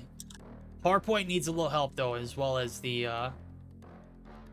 hardpoint again time. I think to be fair, they had a very, very difficult opponent, so I think that's something that will improve in the weeks to come. But you know, only time will tell. You obviously mentioned the buff coming through to the control standings here is definitely looking like a solid impact, but still got a lot to work on. These are all newcomers, and while they may be looking solid right here against Astra, this is another team that has plenty of newcomers as well. So you just got to take every little bit with a grain of salt, and we're going to be looking for improvements for these guys over the season. We have seen tons of rookies come into the scene for Europe and really impress us and go on even to be into stage 5 players, right? I mean, look at the likes of Boot. He may have had a rough day here today, but that is a player that impressed us from the moment we saw him come into the scene and all the way up to date as well. So yeah, I mean, we're talking about Boot. We also talked about not only was he rookie of the split that first season, but he was also MVP. And I don't care what anybody says, that guy is mad crack. You also take a look at some of the NA talent, some of the players that developed here in Mobile Mayhem that we've not molded or shaped by any form, but have seen grow and progress and become stage 5 contenders. Washi, that's another player that you just cannot fail to mention. Mans came out of nowhere. Well, not really nowhere. I knew him as the ukulele warrior back when we used to pub stop ring matches. The ukulele warrior. Bro, he would be up at 4 a.m. in the morning playing the ukulele and smashing kids quick scoping style in hardpoint. It was just built differently. I knew it. I knew it when he made or deny. Yeah, ask the man. I mean, if we ever got a chance to interview Washi, I would want to talk about the times he's up at 4, 5, 6 o'clock in the morning playing ring, as well as his ukulele. So ranked while playing the ukulele. Like in between maps, I would just hear his mic. He wouldn't mute. He would just be playing the ukulele. Hardpoint locked down. Interesting. He's talented, man. Talented one indeed. Right now, we're looking at the talent in front of us. It's gonna leave Boom with a lonely player left standing. He's gonna fall. Right now, it's a firm approach here on P1, and we all know what happens when you get this ringside control. It's damn near impossible to get any kind of breaches from any and every angle. Turtle tries through mid, unsuccessful. Through the spawns, unsuccessful. Hit him where it's not going to be expected. Make the full rotation through. That's about as only success as I've seen so far. Now, they've made the breach all the way back. Boom's going to win one gunfight. And they're going to settle with just holding off for this kitchen side affair. Killer drone inbound. All right, well, a large lead for the side of Astra off the P1, and we talk about this map every time the hard point comes around for it on how difficult it can be to re-break that P1 with the amount of head glitches you have, the strength of having money room control, and that money room control definitely can lead you into a great position for a P2 take as well, because you get that, money room, laundry room control can allow you to get those respawns for your next take. So a little bit of a brain fart there. I do apologize, chat, but The 58-1 lead looking solid right now for the side of Astra. Oh, it is finally a break, a much-needed one too, by the way, chat. Good guy. It's not going to stick, though. Stark going to be able to sneak through? Absolutely not. Rajli or a bag full of tricks himself going to be able to shut him down with the shots. Now, briefing at its highest capacity, 20 seconds left. You've got to saddle up for new, and I mean, I hope it pays off dividends, because right now you are in a bit of a slump. It has not been a great start here for what seemed to be a great control map, and as well as a search and destroy that was absolutely beautiful for them. A bit of a slump in the hard point off the rip, 82-5, but anybody knows you play for this P3 site, it can be a game changer. We'll see if the changes are made or if it's going to be history repeating itself. 2 players left standing in the point. Points open for business. Contest nowhere in sight. Looks like a little bit of peace and serenity. J-Safe popping his claw. We got a little bit of action here and a little bit of a ramble falling back here for the side of Icy. Hey, chat, if anybody can tweet me the changes to the claw, I'd love to see it, because I'm not seeing this thing be any weaker. So help a buddy out and let us know, because it seems Verdict is also a little bit in question of those changes as well and how impactful they have been. But 60-point lead in favor of the side of Astra. Could be looking to possibly send us into another Game 5. And Verdict, man, you are going to have a long day today. No, right now, we're already we're 3 hours into Europe. And you still got NA today. Yeah, damn right. We've got a lot on the agenda. We've got a lot scheduled up. It was either you or I. We're both going to have a long day regardless. One of us were. Right now, it's going to be my name up on the chopping block. J-Say trying to reap the benefits of the rewards of being able to fry early on. It didn't equate to a lot of hill time, but now it's coming back around. 60-plus seconds on the hill, and the team barely has 60 points on the objective. Contest time certainly into that category as well. And this Goliath served its purpose full through. 40 seconds into the hill. They've got it under control, and they're battling back for the comeback now. Not a lot of profits off of P3, but they got what they could. They saddled up for this Goliath play, and it has so far paid off. Now, last 10 seconds. Can't be shy to pick up this time, as it is desperately needed to get this one closer and closer. Gonzalo on the backside, they're looking for the ring control early on. They've got a proper setup for this rotation. And with J-Say dropping the Goliath, look to see what he's got a brewing for streaks. He's got a Predator missile to work with, and that is about the only streak that anybody has in the whole lobby. All right, well, we've seen a fair bit of comeback here from the side of I2K, and this isn't the only game that they've really turned their performance up in the middle of it. Now looking at only a 20-point lead, so very doable for the comeback to happen.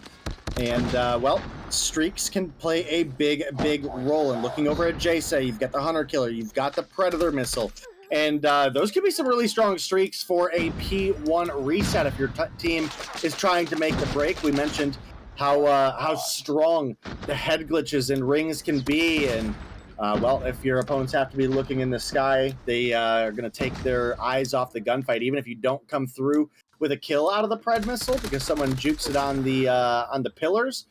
They're going to be busy running, right? That gives your team an opportunity to capitalize. So we'll see as things continue to roll, but I got high hopes for a Game 5 here in this matchup. All right, well, we're about to find out. I'm taking a look at it. Maybe I was wrong, because I don't see anything in the patch notes that say anything about the claw. Maybe it got a buff and we didn't know it, or maybe I misheard. Maybe it was finally the reactor core getting a nerf. I'm hoping that's what it is. The reactor core doesn't need to be nerfed. It is perfectly balanced. Oh, yeah, dude. It's probably the best of any of the operators ever to be introduced of all time. And it's not even close. And if you don't use it, you're not a pro. I could say that with a straight face, Chad. I'm sorry. Yeah, I was going to say, that's a hell of a hot take. Enemy down. Okay, well, We're going to go ahead and dial it up. It is P1 we see come to a close. We've got a neck-and-neck game. It's all about P2, and guess what? I2K Icy, they were spoiled earlier, but they got a Goliath. We'll see if the plays pay off. And they're going to be able to take this lead and keep it for good. We'll go ahead and join in to I2K Icy for the first listening. Please one off. Go ahead. I'm weak. One tree. Help him and point target. Two dead. Predator missile inbound. One spawning court. One court. Someone needs to watch rocks. Is court dead? Oh, go outside. All the rocks. Boom. One step. Rocks dead. Watch out, rocks. All of them rock. Two rocks dead. I'm doing early rotation. Climb. Going. 2 point. Early rotation. Hostile hunter Bonio. inbound.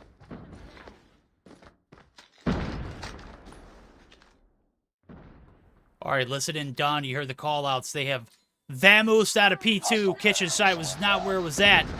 And again, another big payoff. Looking forward to seeing this early rotation get the best of them. But damn, looking at it, we might be in for a little bit of a spoiler alert. Look how many players there already for the side of Astra. They might be looking for this early break. Target down. Again, keep in mind, guys, this was a pretty sizable lead for the side of Astra early on, and now we are looking at an absolute grudge match. Only 10 points separate these teams, and, well, Garage is underway. Jay looking to make the break in, but Storm finds a crisp 4-piece with the Sparrow, and that is going to allow them to start racking up a little bit of a lead once again, but Astra started off so strong and then got a little sloppy on the second half of that first rotation, and now they're playing on the back foot a little bit here. They definitely have some time. They've definitely got some opportunity, but it is certainly going to be difficult. Tella burning a streak there. Predator missile out. We've got 2 hunter killers available as well. It does look like one of the patch changes that we do need to make note of is we had some buffs to the Goliath, some increased damage in the mid-range. Nothing crazy. I mean, it's, you know, but it's a buff, and then also a movement speed buff as well. So definitely good to know there. All right, well, good to know here. Boom, trying to get this break back into the objective. There it goes. The Deagle's hot turtle. You have him dead to rights, bro. Shoot the body. There you go. Break is in full effect. We've got a 199 to 160 and counting now as the P4 spoiled. Very successful here so far on this rotation. Goliath or not, it's looking pretty solid. Sparking a comeback. Can Astra close it out? They're on the brink of breaking that 200-point marker, but guess what? So is your opponent. And Icy are making it difficult for Astra to get anything going. Here goes the troops. The cavalry is here in full effect. 3 making the push in. They're going to be able to successfully clear out courtside with 15 seconds left, inch by inch. We're going to go ahead and dial in for a second listen in. This time around, it's going to be with Astra.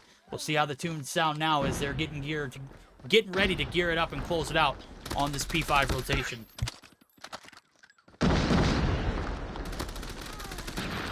Oh, what's always split? P5, man. One zip one. Somebody, red corner. Yeah, he got me. Point dead. One kitchen. Last one shot, one kitchen. Dead. I'm gonna flash, then wait. One. Back up to kill. One zigzag. One zig corner. One kitchen, look kitchen. They're gonna push pillars. They're gonna push one kitchen. One coming mid-stairs. Kitchen. Oh my god. I have zig. One more inside. Get ready for net push. They flash on her, like on her. One shot inside. Oh my god. Alrighty, frustration, Sag, pain, and suffering. They can taste victory, but so far they have not been able to deal the shots to close it out. They're going to be able to pick up a little bit of that scrap time. Patella putting in some God's work right now. 17 points all that's needed, but guess what? There's a lot of fighting the dog and the opponent, and Day, Icy are looking pretty hot right now in the latter half of this match.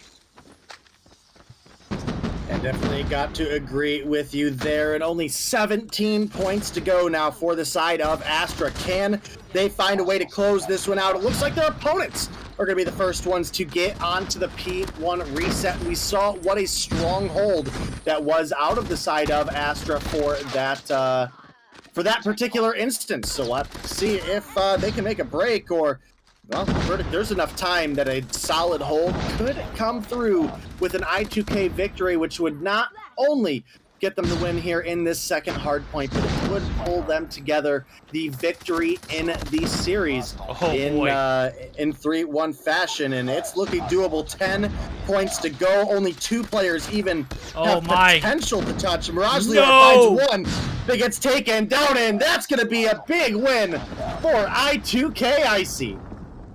Very unfortunate. Hate to see him go. 250 to 235 day. They were flirting with a victory here and possibly a game 5. I said this one would go to 4, but bro, I did not expect it to be this close. And literally a photo finish fashion. Icy with full frost in their veins. It doesn't matter. It never rains in Southern California. Guess what? It rained today all over Astra's parade.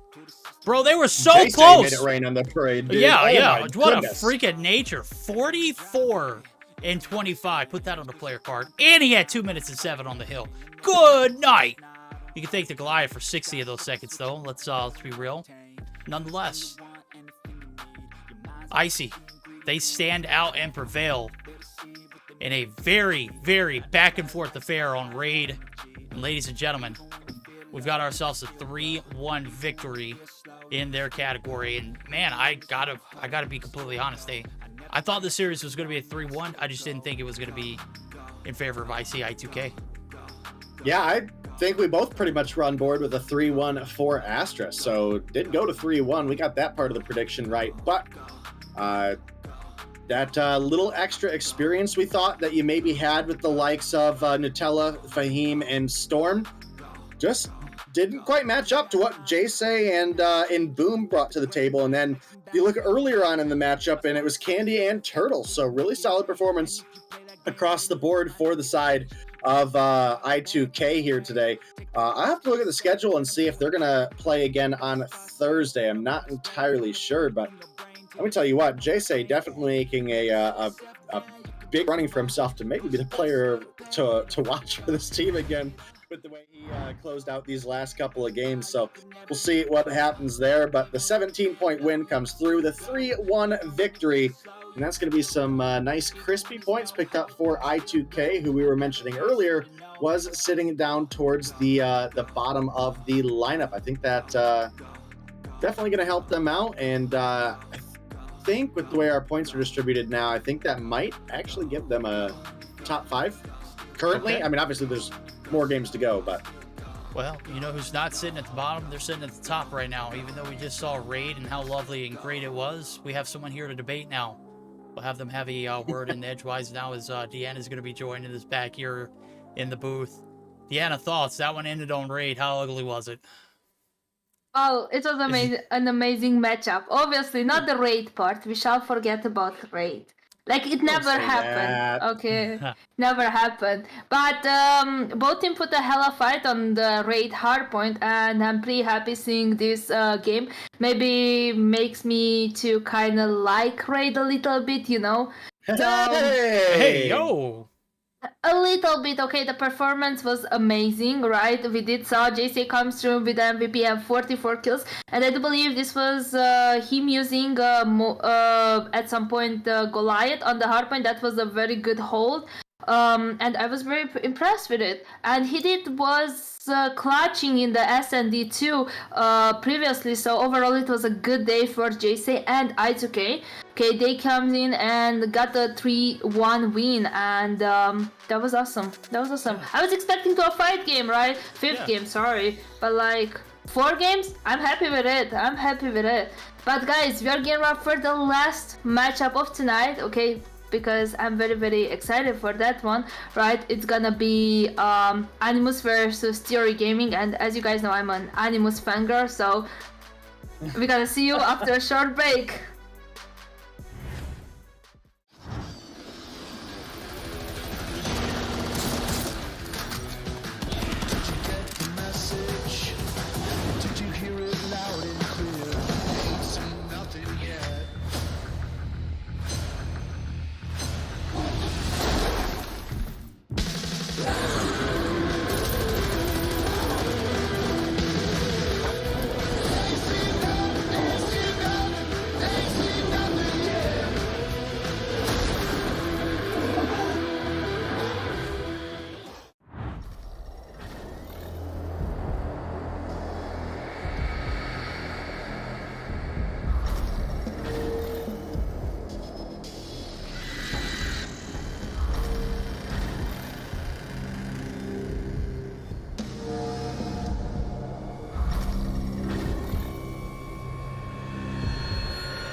Hi guys, and welcome back. We did had a very short break like we start having. I'm really enjoying this small talk with Verdict, and they obviously have every time something interesting to debate. But we are here for the last matchup of tonight. It's gonna be Animus versus Panic.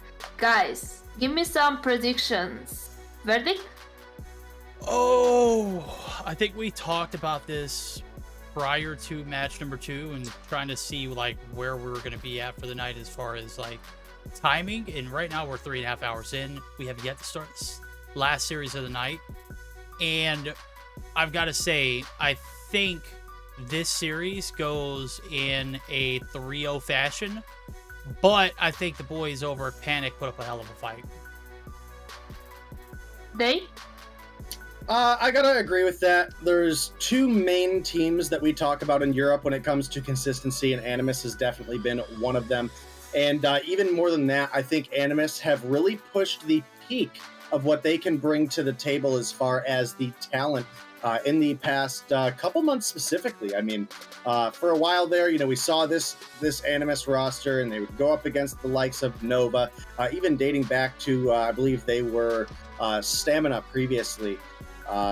But it has gotten better for them as the seasons have passed, and even more recently, we've been able to see them topple Nova on more than one instance. So I think they've got a great opportunity to really prove themselves here. And Panic, who, we were talking a little bit before Verdict and I had known the change about Theory Gaming, right? That was who we were originally addressing for this matchup. And looking at the lineup that we have, it's fairly similar so far. I think we're missing one player in the lobby, and hopefully that player will be one of our players to watch, because it'd be really shameful if we had such a excellent player card for one of these players and then they didn't show up. So we'll see what happens, but. You were mentioning about the player cards, but we still don't have both teams. Oh, yeah, we have the last player. There we go. The lobby, yeah. So we can talk about the player cards. What are the players that we gonna watch today? Well, today's Mobile Mayhem player card player is going to be Onur, stacking it up. Looking pretty solid so far. Hasn't really had much of a contest in player abilities on the opposite side. He's rocking a 1.98 KD with a 0.42 hardpoint time, 42 seconds in the hill. 2 KD in the search and destroy, and I'm telling you right now, Dave, that is surely going to drop after tonight's matchup. KD ratio in the control, looking pretty solid. A $1.35 and change. Still astronomical numbers for a season opener, but again, they're going to test their limits against none other than the side of Animus and Dave. With that being said, Onur's looks pretty good. Let's take a look at Marvel's. Yeah, Marvel not quite pulling the same numbers that Onur had, but you know what? Onur was honestly just popping off pretty heavy, and we did talk a little bit about some of the teams earlier, right? You had some players who maybe had lower than expected numbers, and that had to do with who they were playing. And, well, I feel like the same can be, at least to a degree, said here as well. Animus did play against Xitium, and we know how strong Xitium has been as of late. So I think that's a fair point to make it at minimum. You look at the side of Theory, they were going up against, Panic. They were going up against 117 Not Found, who is also another strong team, but have had their fair share of inconsistencies. So Onur definitely able to capitalize on that. That one did go to a game 4, but it quickly did turn in the favor of the side of at the time, Theory Gaming. Onur's here today. I think he has potential to still have a good stat line, but it is certainly going to be more difficult of an opponent to face. All right, well, quick run through before we sign off on Deanna. Looking at this best of 5, and I see a raid in the mix, but it's only in game number 4. Yeah, we do have a star with the first hardpoint is gonna be on Summit. I do like Summit, it's very nice, and I do believe it's a fast map, followed by an SND on Fighting Range, very beautiful map. We have a third game, Control on Takeoff, debatable. Okay, if you're gonna have a fourth game, it's gonna be a second hardpoint on raid, and if you're gonna have a fifth game, it's gonna be an S&D on standoff. I wish I would see more standoff in the first 3 games or 4, but we do see raid. I'm gonna start liking this map until the end of the season. No. Hey, you're gonna have to. It's one that we will definitely see a lot more of and a lot less banned. Or the normal bans that come through is Hacienda and Slums, and that's 100% the case here. We see the Purifier off the tables as well as the Sparrow. And Deanna, I'll let you fangirl from the sidelines tonight. It's going to be Day and I taking the mic here on the 1s and 2. We'll let you recap afterwards and, you know, express your excitement. Pending Animus come through and handle business as Day and I, you know, kind of like talk about briefly on and off air, but does look like we're gearing up for that game number 1. It's going to be a hell of a frost season. Winter's coming. Heading down to Summit for some hard points. This is basically where we started that last series off, and it didn't set the tone for that series, but I'm going to be honest with you, that was the only success that our last series had for Astra. I mean, are we going to see the same case here? Is this going to be like one and done? Or are we going to see 1, 2, 3, knock them, light them up and knock them down? If I had to guess, I would say Animus probably just come through and clean house. Now, what I mean by that is probably going to be a 3-0, but that doesn't mean I don't think there's going to be areas that they struggle, especially if the likes of Onur, in Daytel, Bison, those are my specific 3 players that I'm going to look at on the side of Panic to possibly have themselves a good game here. Daytel obviously being one that in seasons past has had really good performances for the team that he has been able to play for. A little bit of a weak start to this season, though, so that's kind of one of the reasons that he's on my player to watch situation. You're in a little bit more difficult of a matchup. You've really got to put your best effort forward if you want to be impactful the way your team needs you to be.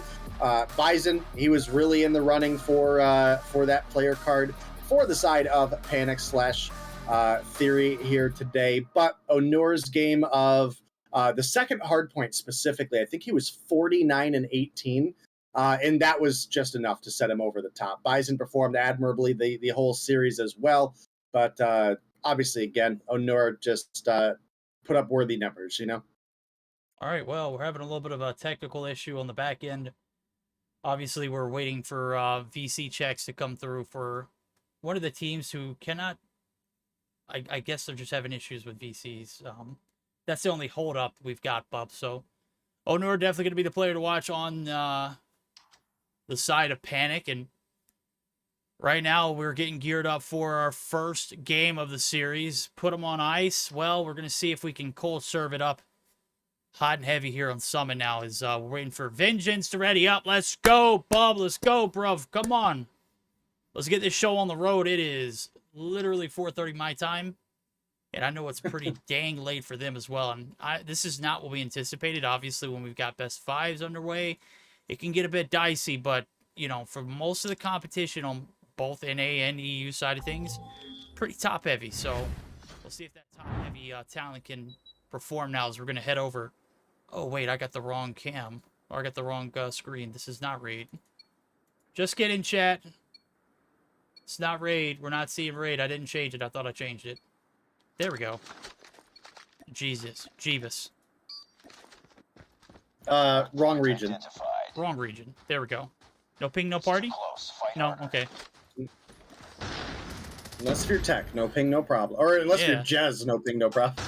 Yeah. I mean, man's rocking 600 Oh my MS. goodness. Well, right now, we're off to a solid start here for both of these teams. Kills coming through galore. Bison with a slide peek. Narcs absolutely can.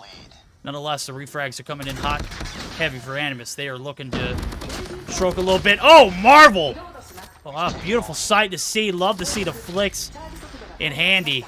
He's rocking the 4 combo and no SKS for this matchup. This is a switchblade, and whenever you can get your hands on close range. I know we're talking about Grizz popping off with shotties. Well, he's got the hops that'll make you jump out of your seat, and surely enough, I catch it in 4K every time. There it goes, the 2-piece. The hopper, the R9O, the doof. Good old faithful here for him. All right, well, a 30-7 lead in favor of the side of Animus right now. And again, this is kind of what we expect off of a P1. Summit is a difficult one to really grab an advantage over your opponent, but Animus coming through and putting themselves up 30 points over their opponents already, and already off to a good start on the P2 rotation as well. And man, again, when it comes to consistency, Nova has been one that we talk about time and time again, Verdict, largely because of how many seasons in a row we saw them really have a great impact, right? This time around, Animus have been looking better and better season after season. Their consistency has got better season after season. And they're not going up against a pushover team, right? I know when we had first came in, we were like, you know, Theory Gaming, we don't really know who's on this roster. We don't know what to expect. As soon as we saw the roster, we had a pretty good idea. And, you know, again, this is not a pushover team. And right now, Animus dominating in the matchup. Some scrap time going over to the side of Panic right now. But well, scraps ain't gonna really help you too much against the side of Animus. So yeah, we got to see them get a good hold for the P3 that they're already set up early for. Yeah, can't be content with scraps, man. You got to go for a full helping. P3 opening up, value a lot now as the hills open for business. Guess what? It's a boom in here for Panic. They got two players to deal with, and Grizz and Drari, and not a shot to contest. Panic have found a little bit of life here on this rotation, and this is where you get a lot of the value off of it. Right now, they've got the spawns to go along. O'Nor showing and standing true to his name. He's got a 12 kill in the feed, and, well, you know, 3 combo come along with it, make it a 4. Oh, baby, flicks galore. Looking for streaks? Well, he's got a pocket full of them. Nothing shy of a miracle here, as they're going to make the comeback very relatively early. The bad thing is everyone's starting to rotate for new, and nobody's there for the last 20 seconds of scrap time. Narcs! Very unfortunate timing there. O'Nor is going to be able to make the snow side approach. And Narc's going to be spawning in at Narnia right now. 66 to 68 and counting. The last little bit of scrap time is going to be given away for free. It was looking promising for the boys over at Animus. Now looking like a little bit of a struggle. Hardpoint identified. All right, well, we mentioned that needed to be a really good P3 hold for the side of Panic. And, well, sure enough, they were able to come through and put the numbers up, and that is absolutely huge for them. They now have themselves a 6-point advantage over their opponents, and it is quickly trickling away as we've had a much better rotation and break out of the side of Animus for new, but the break does come back through for the side of Panic.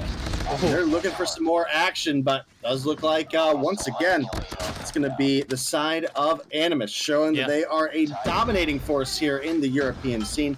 Keep in mind, guys, this is your stage 4 winners for Europe, as well as the previous season of Mobile Mayhem. So this is a big name to take down for Panic. No, it is. They were looking for action. Panic found it. It was just in the form of too much sauce, too much to handle, too much shots. And right now, Animus, they're going to be back in control, back to the lead. It's all about P1. Coming to an end now is P4. Shutting down. First full set of rotations. 113.83. Solid 30-point lead. Looked a little bit rocky there for the P4 starting, but the opening did not follow the same accord. Right now, it is going to be Animus rocking and rolling. They're going to be able to hop the hill on this P1 site. Now the control, not necessarily going to be points reflecting it, but we got 2 bandits up top who are looking for action as well, and that's going to be Bison. Here comes the hop down. Here comes the hit. Marvel's drop. Drari wants some. He gets it. Finally be able to get that 10-kill marker. Well, he's had a hard time finding them with Gathilla, Marvel, and Grizz all up in that double-digit territory, as well as flirting with 20. Marvel's the first one there, though. 21 on board. And now a 40-point lead starting to continue on. Animus standing true to their name so far, Dave. Hardpoint contested. Yeah, but it's been a good game. Again, I think everybody here pretty much would bet their money on Animus for this matchup. But like we said, Panic aren't going to make it just completely easy on them. So definitely looking at the kills right now. O'Nur definitely stepping up the way the team needs him to. 21 on board. Only sitting 1 behind Marvel and Grizz as far as top frag goes. So like we mentioned, we fully expect O'Nor to continue having good numbers in this matchup. Maybe not as good of numbers as they had last week, but you know what? That is A-okay. And a 40-point lead is here in favor of the side of Animus. They are looking to pick up a Game 1 victory. Obviously, still a ways to go. Plenty of opportunity that Panic could stir things up, but the feed is just all Animus right now. It is, and Grizz, man, he's got the shots that'll make you hop, bro.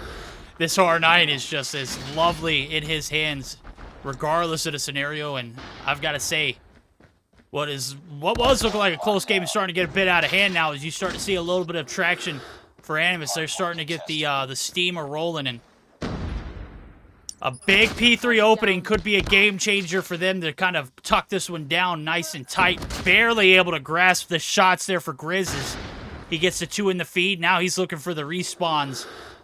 They're all in the computer sites.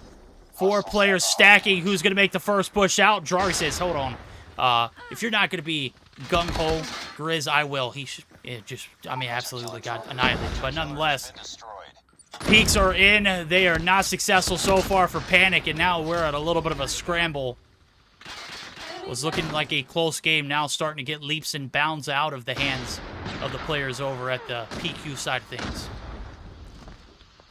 Definitely a lot of possibility. We're only sitting one good hardpoint hold away from being very on even pace, but with Animus looking like they're going to pick up the 20 remaining points here, or quite probably picking up the 20 remaining points here, they could put themselves in a great position towards grasping victory. Obviously, they'll need a good rotation over to next as well to lock it down, but I certainly believe in them to be able to do so, especially with the way they have played this game so far. I mean, we're talking about a very close matchup that, even though it's as close as it is, it hasn't really at any point felt like Animus are really uncomfortable. I mean, would you agree with that?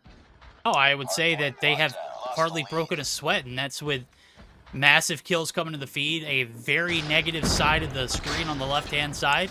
As you can see, with the exception of Onor and Bison, and they're, barely above. It's 1 kill. Well, we talked about the buff to the movement. The cryo is a different story. Put that puppy right on the Goliath, and we'll surely see that movement buff be nerfed instantly. Retake looking like it's a possibility. Daytel, the last hope. He's going to be shut down. It is all on Onor. As he's got a little bit of help now as he's waiting for the cavalry. Gotta wait. Can't wait too long. Game's about to end, homie. 14 seconds left. They're kill hungry. Looking for the outskirts, perimeter control. Guess what? Inside the objective, there's multiple demons to deal with.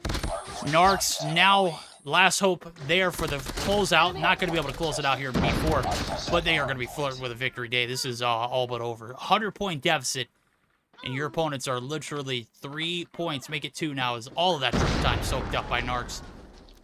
And so far, so good for the boys over at Animus. They are rocking and rolling in good times. Hostiles have captured the hardpoint. Yep, you're absolutely right, Verdict. With only 1 point to go, all they've got to do is find these kills. And they are 250 to 140. What was looking like a really good game, Verdict very, very quickly turned in the favor of the side of Animus. And, well, again, consistency has been king for this team. Even when it was close, it didn't feel like Animus really were lacking any control of the game. It was 1 good P3 hold out of the side of Panic that really kept them in the action. So got to give these guys some credit, but Grizz coming through, 37 kills on board, 32 for Marvel, 29 for Gathelia, 28 for Drari, and 23 for Narcs. Look over the opposition. Onur not that far behind on a 34. The rest of the team, it does start to drop down. Bison on a 28, fairly respectable numbers when compared to the opponents as well. Drops down to 23 on Vengeance and 20 for Zorky and Daytel. That's a big way for Animus to open things up, especially Grizz going plus 10 positive. May have only had 19 seconds on the hill, but definitely had a big impact on the team's map control. Oh, you're absolutely right, Dave. Absolutely right. Love to see it. Animus rock and roll. Love to see Sexy Steve coming through with a sexy 4-month subscription as well. Appreciate that, homie. Looking sexier than ever. Animus looking pretty darn sexy themselves today. Solid game 1. Can they follow it up? Well, we already know the story of their Search or Destroy games. They just seem to find a way to dictate the pace, control the speed, the environment that they're in, it doesn't matter what map they're on, right? Well, they're going to be able to do it here in this Search and Destroy map as well. It is going to be that firing range we're going to see yet again for this team. I think we've seen them play this one already once this season. Why not see it at double dose? So we're going to see this and more now as we're getting geared up for our second game of the series. Last one of the night, ladies and gentlemen. We got to make it count. Onur, I got to say, he started off pretty strong, but, I mean, with the fragging power that Animus brings to the table, it'll make you rage, homie. It'll make you upset. And on top of that, you got a toxic shotgunner running around the map, rampant, just like a mad bull. Good night, bro. How annoying it must be to play against a guy like Grizz when he's on. Dude, that has got to be like one of the worst. Like, I mean, I know we've talked about toxic shotgunners, man, but toxic shotgunners and really great toxic shotgunners, just absolutely different. I ran around with the Jack 12 last night, chat, and I know I'm admitting this. And I saw. It was gross, dude. That gun takes no skill. And it obviously. You were using a lot of guns the other day. Yeah, I was like, look, man. You tested out the DRH. The DRH, the I enjoyed ICR. the hell out of. Yeah, the DRH was by far my favorite. Really? Yeah, I was so shocked because I hated it when it was the meta, the 3-tap meta. That was like, I mean, it was like ASM 10, HVK, DRH. I mean, we just got hit back to back to back by overpowered ARs, and I was just so done with it. I just could never feel the DRH, and I used it last time. I was like, bro, it was like a breath of fresh air. It was like going outside and touching grass for once in my life. Granted, I touch grass frequently. It's like my best friend, but the DRH certainly was never my best friend, never my favorite. Last night it showed me a different sign, so hopeful. All right, well, hopefully we'll be getting into the game here shortly. It's obviously been a long night for Europe. I mean, guys, we are already looking at coming up on 4 hours into the broadcast, and well, it does look like we are finally loading on into the game. Do you think we have any better opportunity for the side of Panic here in Search and Destroy?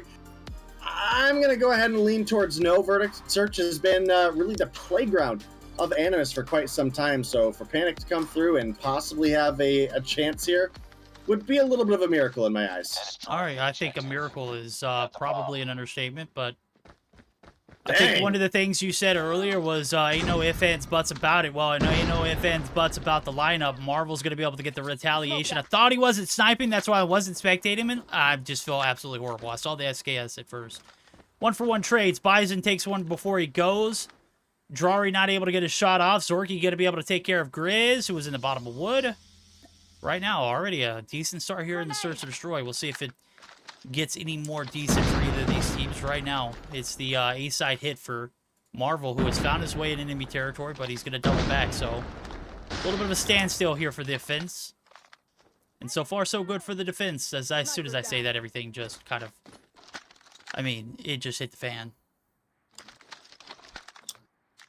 Well, that just be the way it goes sometimes, Verdict. And it's Onur as well as Zorky, last alive. But Zorky going to get gunned down as Marvel puts number 2 on the board. And now Onur is last alive. He's in the middle of the map. No kills on board. The opportunity to clutch up for the team here. But the bomb plant does come through. It's going to set our timer at 45 seconds. Looking to get some shots onto Narcs. But Marvel makes the push right up into the trailer there. Gets the shot to finish him off. And man, Animus off to a hot start right now. Yeah, they are. Drop 2 off the bat, surely enough. Oh my god, Vengeance. Coming through with the first blood, but we know first blood's not equivalent to anything other than maybe blowing a life lead. Right now, the life lead's in their hands. We'll see if they can capitalize on it. 2 players down for the price of 1. Zorky's dropped. Bomb's going to get hot. Bison's going to be able to take down Drari. And now we got a little bit of a shake-up. Marvel's last alive. Onur's going to get the god-tier nade. But Marvel left alone doesn't mean anything. He's going to get pinched approach just to tell. First blood for him.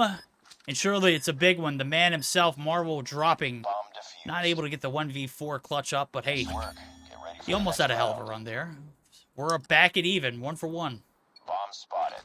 Enemy has dropped the bomb. All right, all tied up 1-1. Again, I think pretty much all of us are expecting Animus to come out and pull a win out of this one. But like we said at the beginning, Verdict Panic, they're certainly not going to make it easy on them. So we'll be on the lookout for opportunities where they can capitalize. But Search and Destroy has largely been Animus' playing ground. And, well, Bison going to hit a nice little two-piece to start the round off. That's a big advantage for Panic in this round. Well, they've started all 3 of these rounds with first bloods. As a matter of fact, multiple of them. Marvel and Gothilla last alive. Zorky's right here on the inside of this little cubby site. Zorky's going to be able to get some shots in. This should be the clearance to go ahead and get this defusing, because ain't no way Marvel's about to put you in a t-shirt, milk carton, all the above, put an ad out on the newspaper. Nonetheless, none of that happened. I'm all saying things that were irrelevant because they did not. And Marvel, yet again, almost being able to clutch up some weird 1v something scenario, but we got to give a shout out to Bison. I hate I missed it. Gonna have to go back and clip it for you, homie. The haircuts that delivered right on the middle of the lane in the map, or actually that was on the A side of the map, were missed. It was a collat.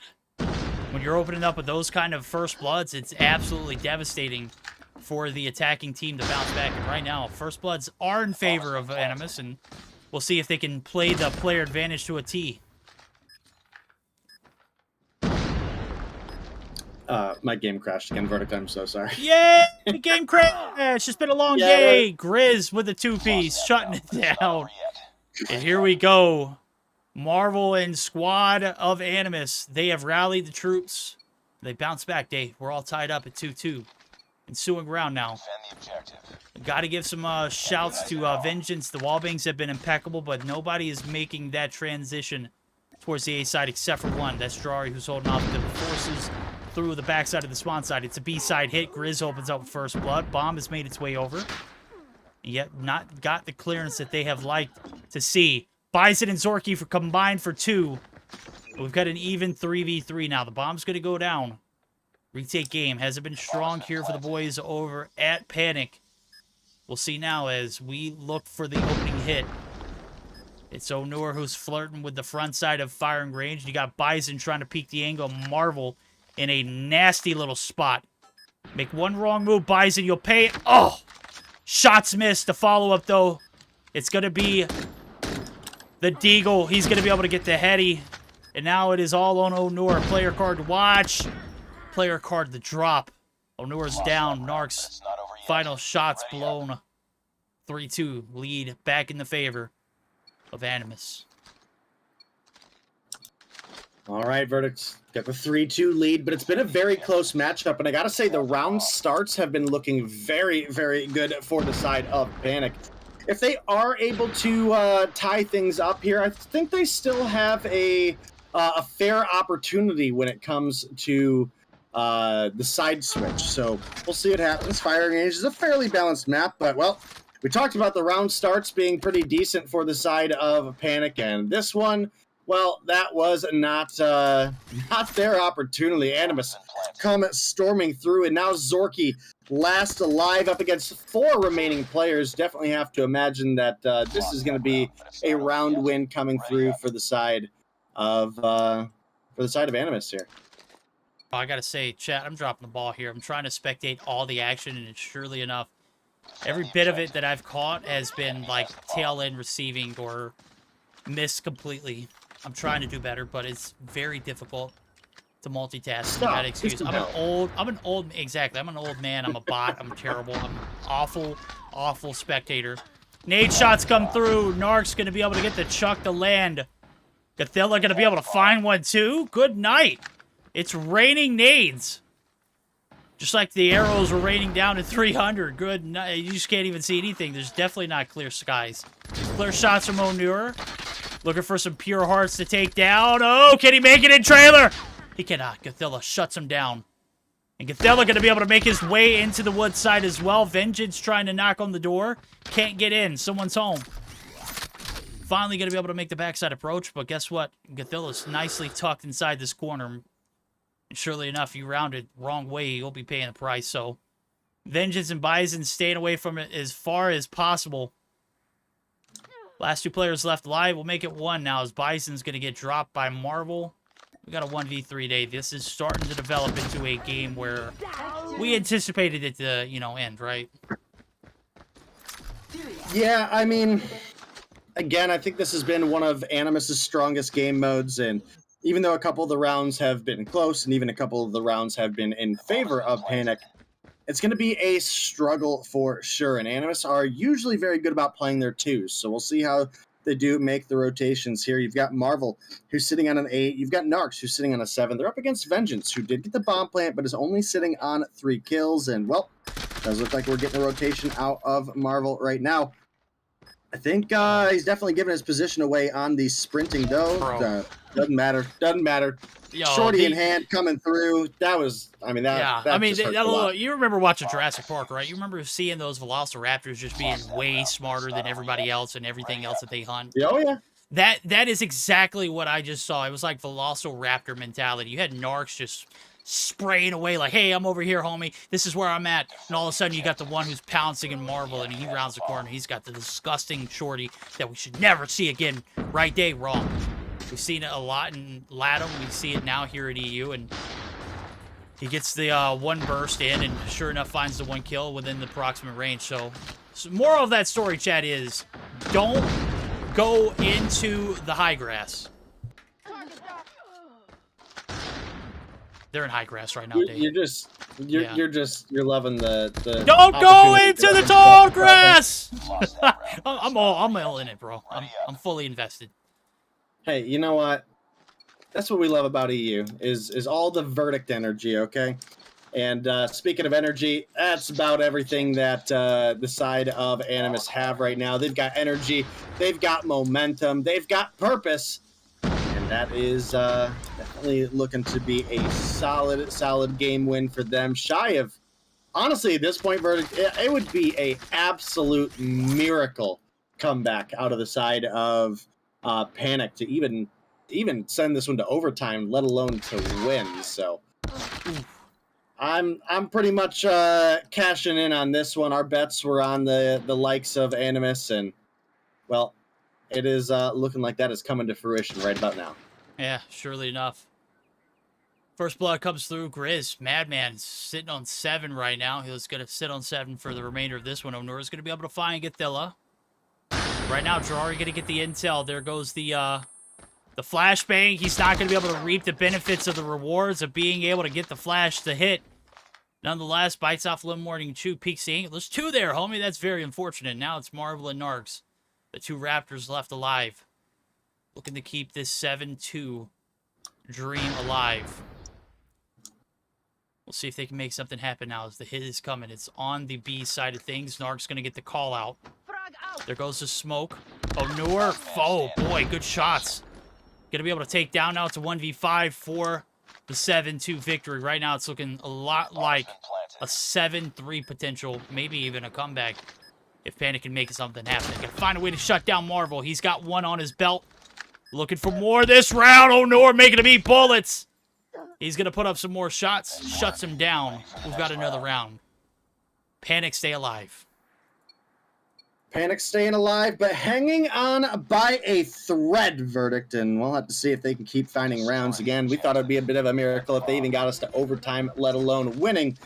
Maybe they've got what it takes to come through and prove us wrong. Right now, however, it is going to be 2 big opening kills coming through for Jarari.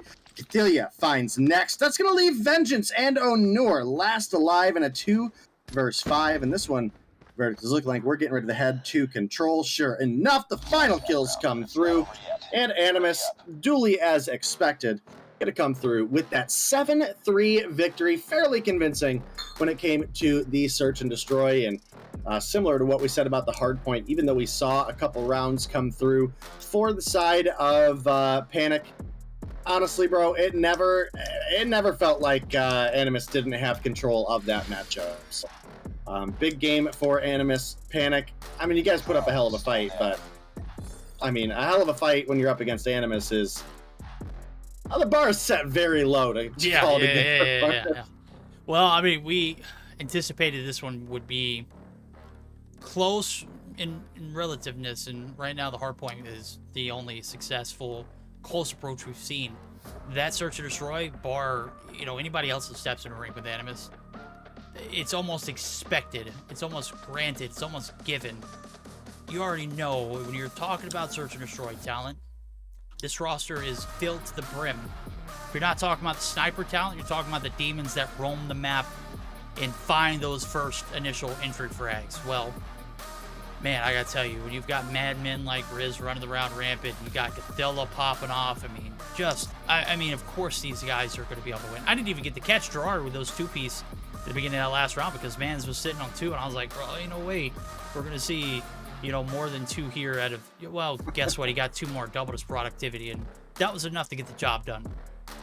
10 on board for Marvel, 9 for Grizz, 9 for Godzilla. On the flip side of things, you got 8 apiece for Bison and Onur, but that 2.0 KD in the Search and Destroy, I think it's going to be closer to a 1.5 after today's, and that's still pretty impressive. Just, I mean, against Animus, I give it to him. That's doing better than most. Absolutely, absolutely. You definitely can't fault Onur for the performance here today. Came through with 8 kills on the board. You also had Bison, who was the other player, or one of the other players that I had mentioned we'd be on the lookout for, who came through with you know, a fair performance on 8 as well. But Daytel, a player that was super electrifying, super on top of his game in seasons past, that we expected to come through with this lineup and really perform, has just not found that momentum that he once upon a time had. So if Panic want to have a truly impactful game and make a big name for themselves this season, Daytel has got to be able to step up for this team, because we're used to seeing this kid be top frag no matter what team he's on. And granted, he's with some better talent than I wouldn't even say better, more consistent talent than we've seen of the rosters he's been on in the past. Consistency has been anything but Daytel this season so far. We're still very early. He could turn things around, but I expected more, you know? No, I completely agree. I mean, this is a player that popped off on other rosters. Hasn't really found his groove since we've seen him on this roster in particular. And waiting for that time to shine is what we're doing. We're invested. We've seen him grow as a player, and his contributions have been felt across each and every team that he's made his way on. I think I made a point of it the last time we saw him play. That was, if he's not getting it with the gun, he's got to be doing it with the comms. And every time I've done listen-ins with him on a team, he's always been very vocal. So we'll see if being vocal can, you know, translate into massive appeal here, as they got an uphill battle, and it started with the search and destroy, and right now it's probably going to be capped off with a defending or an attacking opening off round, as right now they're on the chopping blocks, and we all know how takeoff plays for control. Yeah, takeoff control, the defense is going to have a distinct advantage, and unfortunately for the side of Panic, look who's got the defense first. That is going to be the side of Animus. So if we do somehow get to a round 5, it is going to be Animus having that defensive opportunity. And, well, that's almost like having a 6th player on this map, in all honesty. So right now, the feed looking fairly blue, but Zorky is finally going to come through. Kilo in hand, going to shut down 1 on Grizz. Looks for the follow-up. Delia wins the gunfight before getting taken down. And it's a 4-point lead right now for the side of Animus as far as player lives go. We've got about 30 seconds left on the clock, and time being dwindled down as much as it is. With the lives being in the position they are, I just don't see a reality where Panic are able to secure this round. So, honestly, I'd say your best bet, start planning for that defense. So, yeah, 14 seconds to go. Zorky pushing on up. Does get his feet on B. Maybe this is the one opportunity that they have here, but I mean, just gets fried. That's rough. That's rough, yeah. Panic. Yeah, well, this is the first round. Right now, the objective is the name of the game, and when you're not able to successfully make it out of your spawn for a majority of the time, granted, you didn't lose a ton of gunfights off the rip. It's just frustrating trying to make a push towards the objective, and you got gunfire coming from each and every direction. And, you know, spread them thin is what Animus did there on that defending approach, and it panned out perfectly for him. Right now, they're going to be able to have the advantage. They're going to try their luck in the attacking side of things now as we see ensuing round. Lives did come to a dwindle. Time did not expire before we seen that that drop. Narc's going to open up with first, but Zorky going to be able to open up with 2. Now it's to be hit. They're looking for the objective early on, and that is exactly what you want to see out of Stage 5 contender. Right now, their efforts are going to be going unnoticed, though. Oh my god, Daytail, if you don't win this gunfight, bro, I'm going to throw my phone. And I'm not even casting from it. It is definitely from the emulator. Big kills for him. SKS looking hot. The Illuminary lighting him up. Unsuccessful B-side approach, but the life count's relatively close. Bad thing is you got to start from scratch, Dave. All right, well, 1 round advantage in favor of Animus, but the defense is going to be in favor of the side of Panic this time around. We'll have to see if they can secure a round, or if their opponents in Animus are just going to come through and dominate. Plenty of time to make it happen. Only a 3 life lead on the side of Animus right now, and again, no real progress on these sites. You've got 1 tick. Looks like it's finally going to get secured by the side of Animus. They've been fighting that one for a hot minute. But again, most of our offensive success that we have seen as far as offensive takeoff victories have gone, it's been by getting that quick and decisive flank over to B and securing that B capture first. So we'll see. Time's dwindling away. They might not need the time if they just flat out win by kills. We've got the Predator missile call-ins going to take down Zorky. Grizz coming through with a 2-piece, and the lives are absolutely falling apart on the side of Panic. And Animus might be looking to close this one out in a 3-0 victory. Yeah, 3-0 across the board in series and 3-0 across the board in this control right now. They've only got 1 to deal with. They deal the damage. They don't even need that A-cap. They did that all within the span of playing a little bit of objective here and there and just finding the gunnies along the way. And boy, this one was starting to look like a bit of a slow round to develop for Animus, but nonetheless, results are in. It's a 2-0, and right back at this attacking round for the side of Panic. And Animus, they're standing firm here on the defense. They have circled their prey numerous of times. They've been in this position, and right now they are just giving the business to the side of Panic. Again, they're going to be at a disadvantage on this attacking side. This map is very lopsided in takeoff and control, and very little success on either front, defending or attacking. Gatilla up top, he is wreaking havoc. He is shrieking up. They don't even need the Goliath, but hey, if it's a rainy day fund you need, he's got it ready to go, as well as a Preddy. And this one is just, I mean, it's over, right? I know it's not over until it's over, but it's over. Okay, all right, fair enough. Yeah. If Panic really even wanted to stand a chance in the in making the control happen here, it had to start with them getting some sort of movement going in that second round, that defensive round. Now that they've dropped it, they're really just in a tight pinch point, because now you've put yourself in a position where you have to win not only 1, but you've got to win 2 offensive rounds on takeoff, and even having 1 come through in a matchup where you're already at a fragging power disadvantage is unlikely enough. And you throw the fact that you're now in a pinch, you're going to be challenged in the mental game, and well, that's not a winning position to be in. Well, right now they're doing their best to cap this A site. They got the time to stop. Only 10 seconds left. That was Zorky, the last hope. The lifelines are out the window. 2 lives remaining. It is going to be Grizz coming through with some shots to close it out the 3-0 fashion. If you didn't anticipate it, bro, I am going to be honest with you. Ain't no way you didn't anticipate that. That was a beatdown. Drums are rattling. Panic, they're struggling. They couldn't put up a point on the board on either front. We got the smooth 3-0 in the control. We got the smooth 3-0 in the series. Animus come through. They handle business, and that's what we would like to see for Stage 5 contending teams. Very unfortunate that you got to get in the warpath of this Animus team, who are just sharpening their tools, getting ready for that Stage 5, Dave.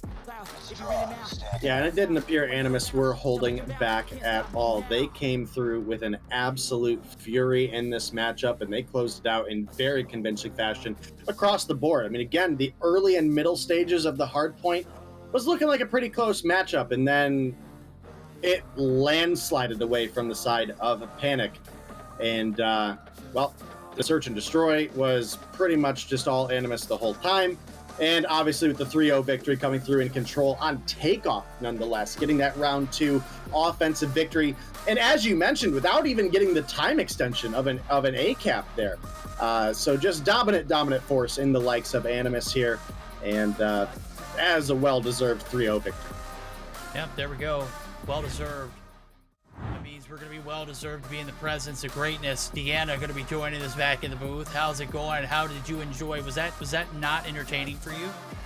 Yeah? It was very entertaining. It was awesome. Jesus. Okay.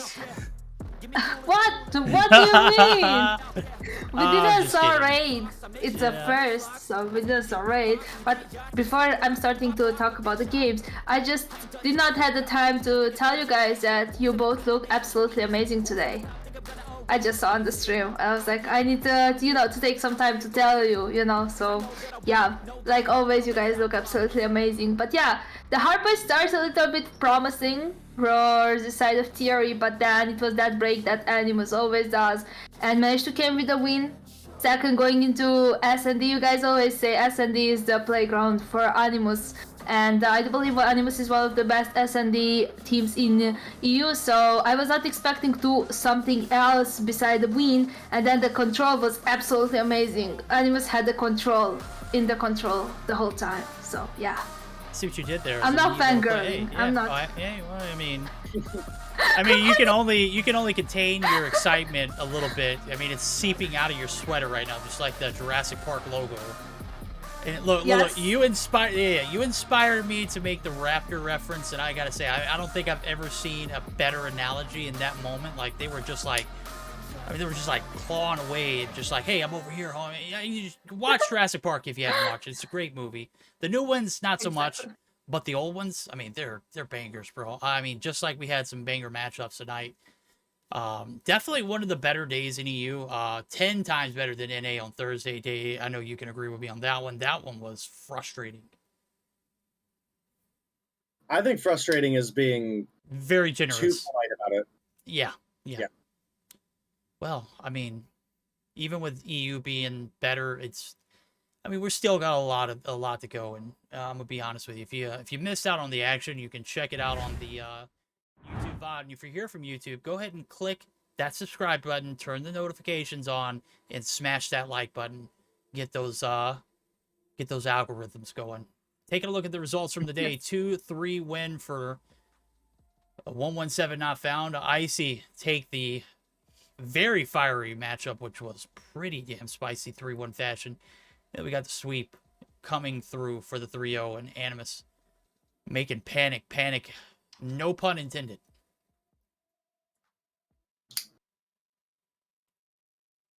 Well, it was an awesome day in EU, right? I got to throw under the bus all day because you guys really like raid and I don't like it. I just wanted to, make it clear you guys really throw me under the bus all day.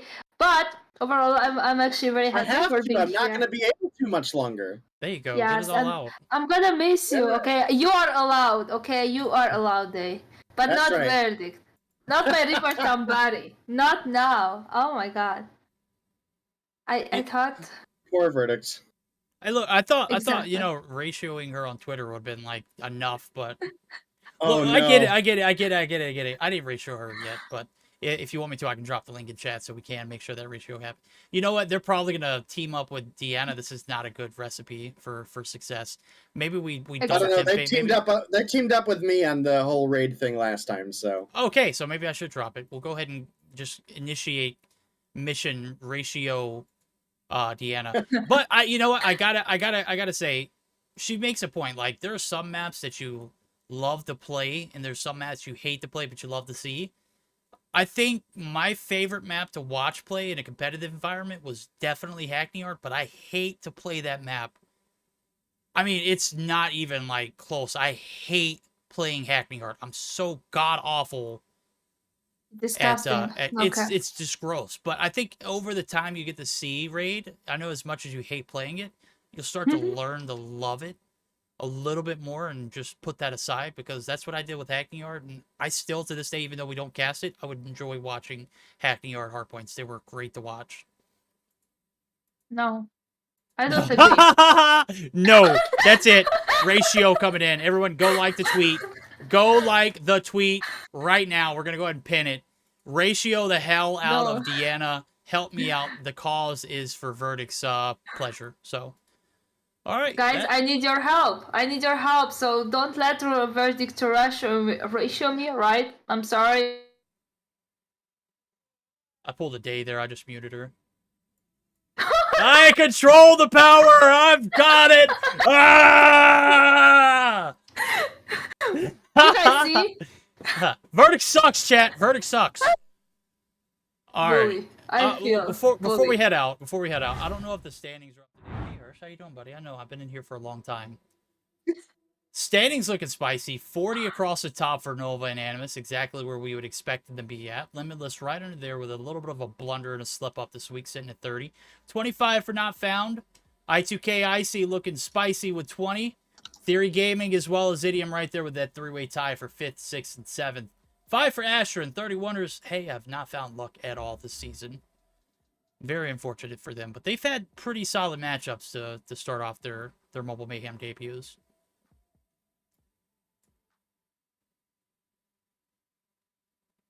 All right, well, I think they that's lost. about it. I lost. Yeah, because we were doing an awkward silent moment, and Day said the first word. Well, I mean, that's all fine and dandy. I'm zoned out over here. I'm tired, man. All right, well, let's let Day tuck himself in tonight. We're gonna go ahead and hear a word from COD Mobile, and then we're gonna send you to one of your favorite streamers if you have an idea. V is finally starting to catch up to chat. If you have an idea of who you would like for me to rate, go ahead and toss it in chat, and we'll consider it. Till then, we'll catch you guys on Thursday. It's Tuesday. That's right, Thursday.